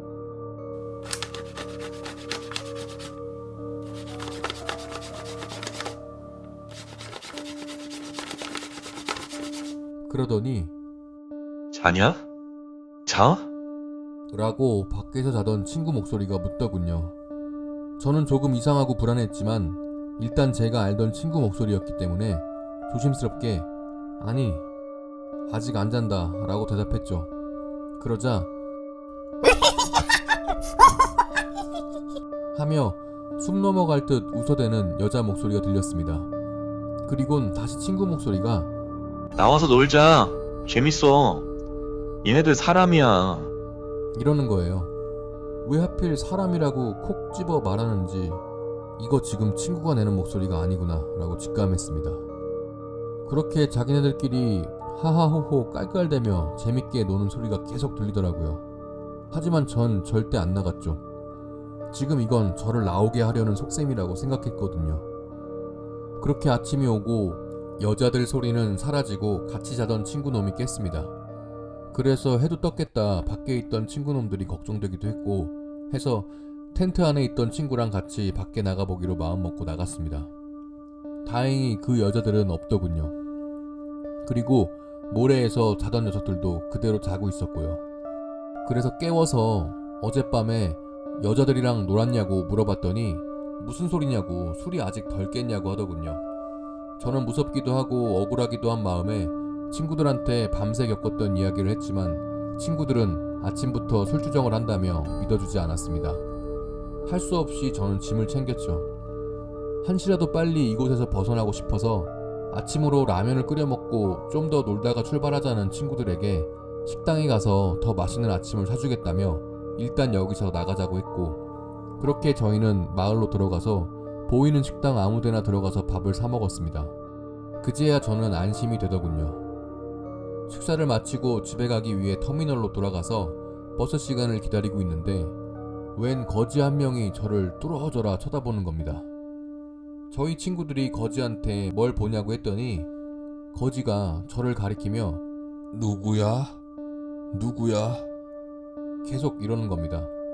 그래서 친구가 제정신 아닌가 보네 이러면서 그냥 가려는데 저는 그 사건 때문인지 그 거지한테 내가 누구냐고? 라고 다시 말을 걸었는데 그 거지가 아니 사람 말고 이러는 겁니다. 순간 가슴이 철렁하며 그게 무슨 소리냐고 했더니 그 거지가 저더러 위험하답니다. 갑자기 너무 무섭더라고요. 그래서 저는 지금 당신이 무슨 얘기하는지 알겠다고 어떻게 하면 되냐고 했더니 물은 몰라. 물 몰라. 이러고 계속 뭔가 말하려고 하는데 완성되지 않은 말로 물 어쩌고 계속 그러는 겁니다. 이런 사람 TV에서 볼 땐 그런 게 어딨냐고 다 거짓말이라고 욕했는데 진짜 신기란 게 있기는 한가 봅니다. 실제로 경험해보니 오싹하더군요. 발음이 온전치 않았지만 저는 그 얘기를 듣고 물을 이용하면 걔네들은 나를 못 알아볼 거라고 말하려고 한다고 이해를 했고 곧장 화장실로 가서 아무 망설임 없이 온몸에 물을 적셨습니다. 너무 무서워서 눈에 뵈는 게 없었죠. 그러자 친구들이 미쳤냐고 욕해대며 옷 갈아입으라고 했지만 저는 집에 도착할 때까지, 아니 집에 도착해서도 한참 동안 옷을 갈아입지 않았습니다. 그 이후로는 다행히 별일은 없었고요. 하지만 지금도 여행지로 계곡은 꺼려집니다. 그리고 지금 생각해보니 그 여자들이 텐트 안으로 안 들어왔던 건 그때 같이 자던 친구가 무당 아들이었거든요. TV에 나오는 그런 유명한 분은 아니셨지만 왜 동네에 보면 무슨 보살, 무슨 선녀 이런 간판 있잖아요. 그런 분이셨거든요. 그 친구가 친구들하고 물놀이를 간다고 하니 친구 엄마가 작은 부적을 하나 주시더랍니다. 혹시 모르니 가져가라고요. 지금 생각해보면 그 부적이 귀신들이 텐트 안으로 못 들어오게 막아준 게 아닌가 싶습니다. 이건 내가 초등학교 때의 얘기인데 그 당시 나는 친구가 한 명 있었어. 안타깝게도 그 친구는 지금 정신병원에 있지만 오늘은 그때의 얘기를 해줄게. 내가 초등학생 시절이었고 그러니까 지금으로부터 한 30년 정도 전 일이야. 계절은 여름이었어. 그때 당시 롤라장이 되게 유행이었어. 그 나이 때 아이들이 대부분 그렇듯 놀기를 좋아했던 친구와 나는 학교가 끝난 오후에 만나서 롤라장에 가기로 했지. 근데 약속 시간이 지나도 친구가 나오지 않는 거야. 여름인데 날씨는 더워 죽겠고 그때는 또 핸드폰도 없을 때라 연락할 방법도 없어서 짜증이 났었지. 1시간 넘게 기다려도 안 오길래 온갖 짜증을 내며 그 친구 집으로 향했어. 친구 집에 도착했는데 그 친구가 방에서 자고 있더라. 순간 화가 치밀어 올라서 막 깨웠지. 막 흔들면서 깨웠는데 애가 잠에서 깨긴 했는데 뭔가 이상했어. 식은땀을 비 오듯이 흘리면서 눈도 풀린 채로 평소에 잠에서 깬 것과는 좀 다른 멍한 표정을 하고 있더라고. 그래서 너 왜 그러냐고 물었더니 자기가 꾼 꿈 이야기를 하더라고. 오래전부터 꾸던 꿈인데 꿈에 항상 되게 인자하게 생긴 할머니가 나오는데 그 할머니는 언제나 밥상을 푸짐하게 차려놓고는 친구가 배불리 먹을 수 있게 해줬다는 거야. 그 할머니의 인상이 어찌나 좋은지 꿈이지만 할머니와 많은 이야기도 나누곤 했대. 그리고 그 꿈을 꾸면 실제로도 밥을 먹은 것처럼 진짜 배가 불렀다는 거야. 그날도 그 할머니가 꿈에 나왔대. 그래서 평소처럼 할머니가 차려준 밥상을 푸짐하게 한 상 먹고 있는데 그 할머니가 갑자기 때 좀 같이 가자. 라고 하시더래. 그냥 생각 없이 따라가려고 하는데 그날 아침에 친구 할머니께서 해준 이야기가 생각이 났더라는 거야. 그 친구는 친할머니랑 함께 살고 있었는데 할머니가 신기가 좀 있으셨거든. 그날 아침 등굣길에 할머니가 친구한테 오늘 누구 따라가면 절대 안 된대. 진짜로 안 된대. 라고 당부를 하셨다는 거야. 당시에는 그냥 웃으면서 넘겼는데 막상 꿈속의 할머니가 어딜 가자고 하니까 문득 그 생각이 딱 들더래. 그래서 그 꿈에 나온 할머니한테 안 갈래요. 오늘 친구랑 약속이 있어서 거기 가야 돼요. 라고 했대. 근데 그 할머니가 갑자기 순식간에 얼굴이 무섭게 변하더니 내 친구 목덜미를 잡고 계속 어디론가 끌고 가더래. 그 힘이 어찌나 센지 아무리 벗어나려고 해도 도저히 도망쳐 나올 수가 없었대. 정말 무서워 죽는 줄 알았다는 거야. 그때 문득 친할머니가 해준 이야기가 생각이 나더래.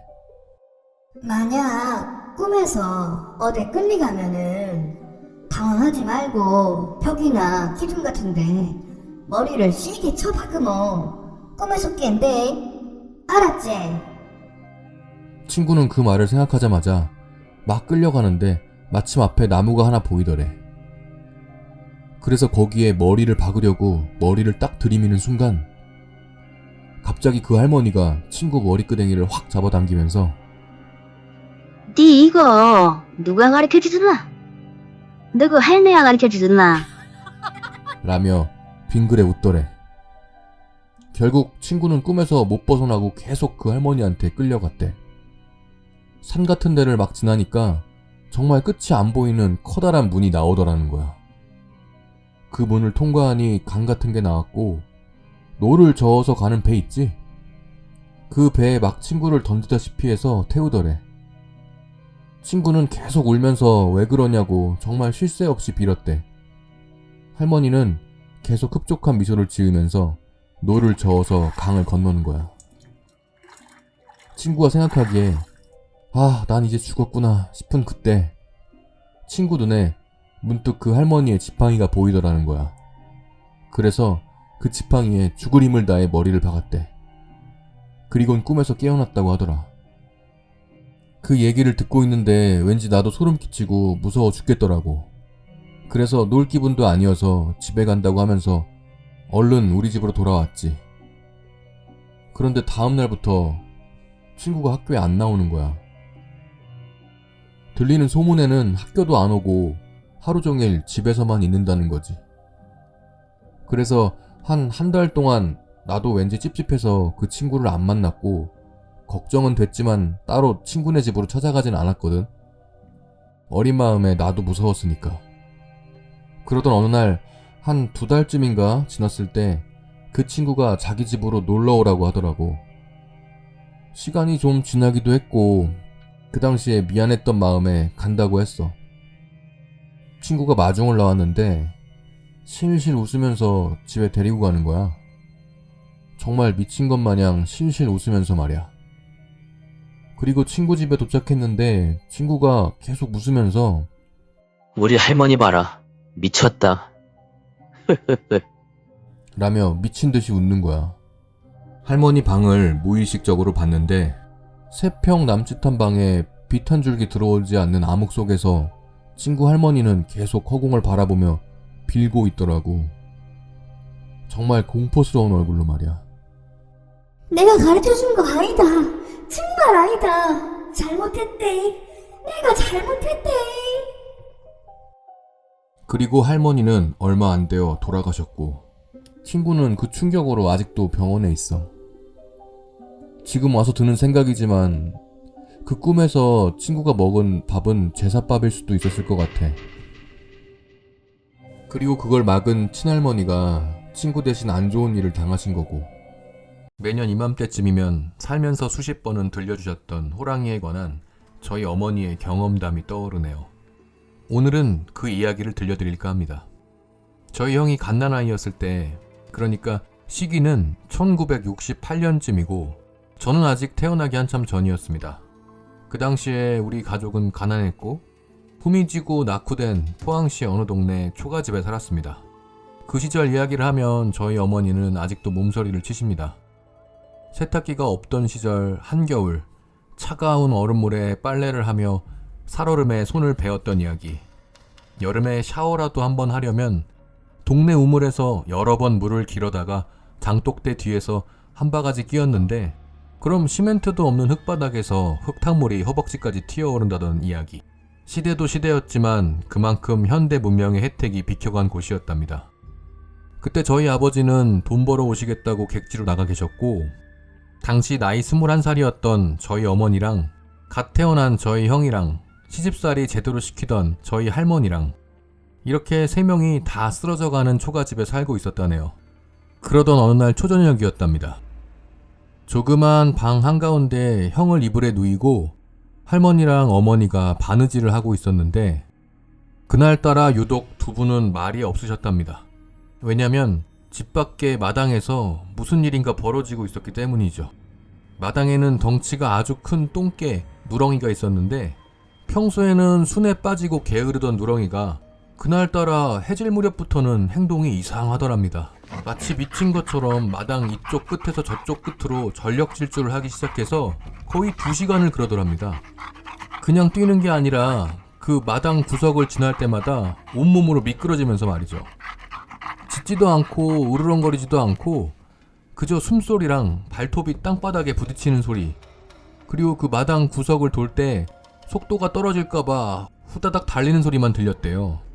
저희 할머니는 평소 기가 세고 겁이 없기로 소문나신 분이라 뭔가 이상하면 솜에 걷어붙이고 뛰쳐나가서 멱살을 잡을 성격이신데, 그날은 할머니도 뭔가 이상해서 본인 방으로 건너가지 않으시고 엄마랑 같이 바느질을 하고 계셨던 거죠. 그렇게 두 분은 서로 말하지 않아도 느낌에 뭔가 무서운 게 왔다, 그렇게 느꼈대요. 그러기를 2시간쯤 됐을 때 결국 할머니가 결심하신 듯 벌떡 일어나셨답니다. 저놈의 개가 와저질 아니고 지풀에 숨차서 죽겠대. 할머니는 방구석에 있던 뭉툭하고 단단한 홍두깨를 꽉 움켜쥐시고는 방문을 여시는데, 방문이 미처 5cm도 열리기 전에 누렁이가 벼락처럼 집안에 튀어들어와 방 제일 아랫목에 몸을 숨기고 오줌을 한강만큼 싸기 시작했답니다. 아까 초저녁에 그렇게 미친듯이 마당 구석구석을 달리는 동안 누렁이의 눈은 계속 주인이 있는 방만 바라보고 있었나 봅니다. 살고 싶어서 말이죠. 그 당시 살던 초가집이 작은 터라 겨우 성인 남자 키 정도 되는 그 작은 방에 개가 들어와서 이불이 다 젖도록 오줌을 싸니 저희 어머니는 이불에 누워있던 갓난쟁이 형을 얼른 안아 올렸답니다. 그리고 평생 처음이자 마지막으로 시어머니를 향해 무섭게 호통쳤답니다. 걔 좀 내보내 있어. 개에게는 정말 미안하지만 개를 집안에 계속 들여놓으면 아기가 위험해질 것만 같았답니다. 누군가는 희생되어야 끝날 일이라면 그건 미안하지만 개가 되어야 한다고 믿으셨답니다. 참고로 저희 어머니는 평생 할머니에게 온갖 시집살이와 구박을 당하면서도 싫은 내색 한번 안 하시고 불평 한번 안 하시던 분입니다. 형이랑 저 둘 다 집에서 낳으셨고 병원 한번 못 가보셨습니다. 할머니 본인은 집에서 아들 5을 낳고도 해산하고 바로 밭일을 했었다고, 병원은 무슨 병원이냐며 쓸데없는 소리 한다고 밥상을 엎고 난리를 치셨답니다. 그래서 결국 저희 어머니는 출산 후유증이 남아 오랫동안 힘들어 하셨고요. 저희 어머니와 할머니의 관계가 그런 상하 관계였는데도 불구하고 저희 어머니가 평생 딱 한 번 시어머니인 할머니에게 호통을 치신 거죠. 걔 좀 내보내 있어. 그런데 말입니다.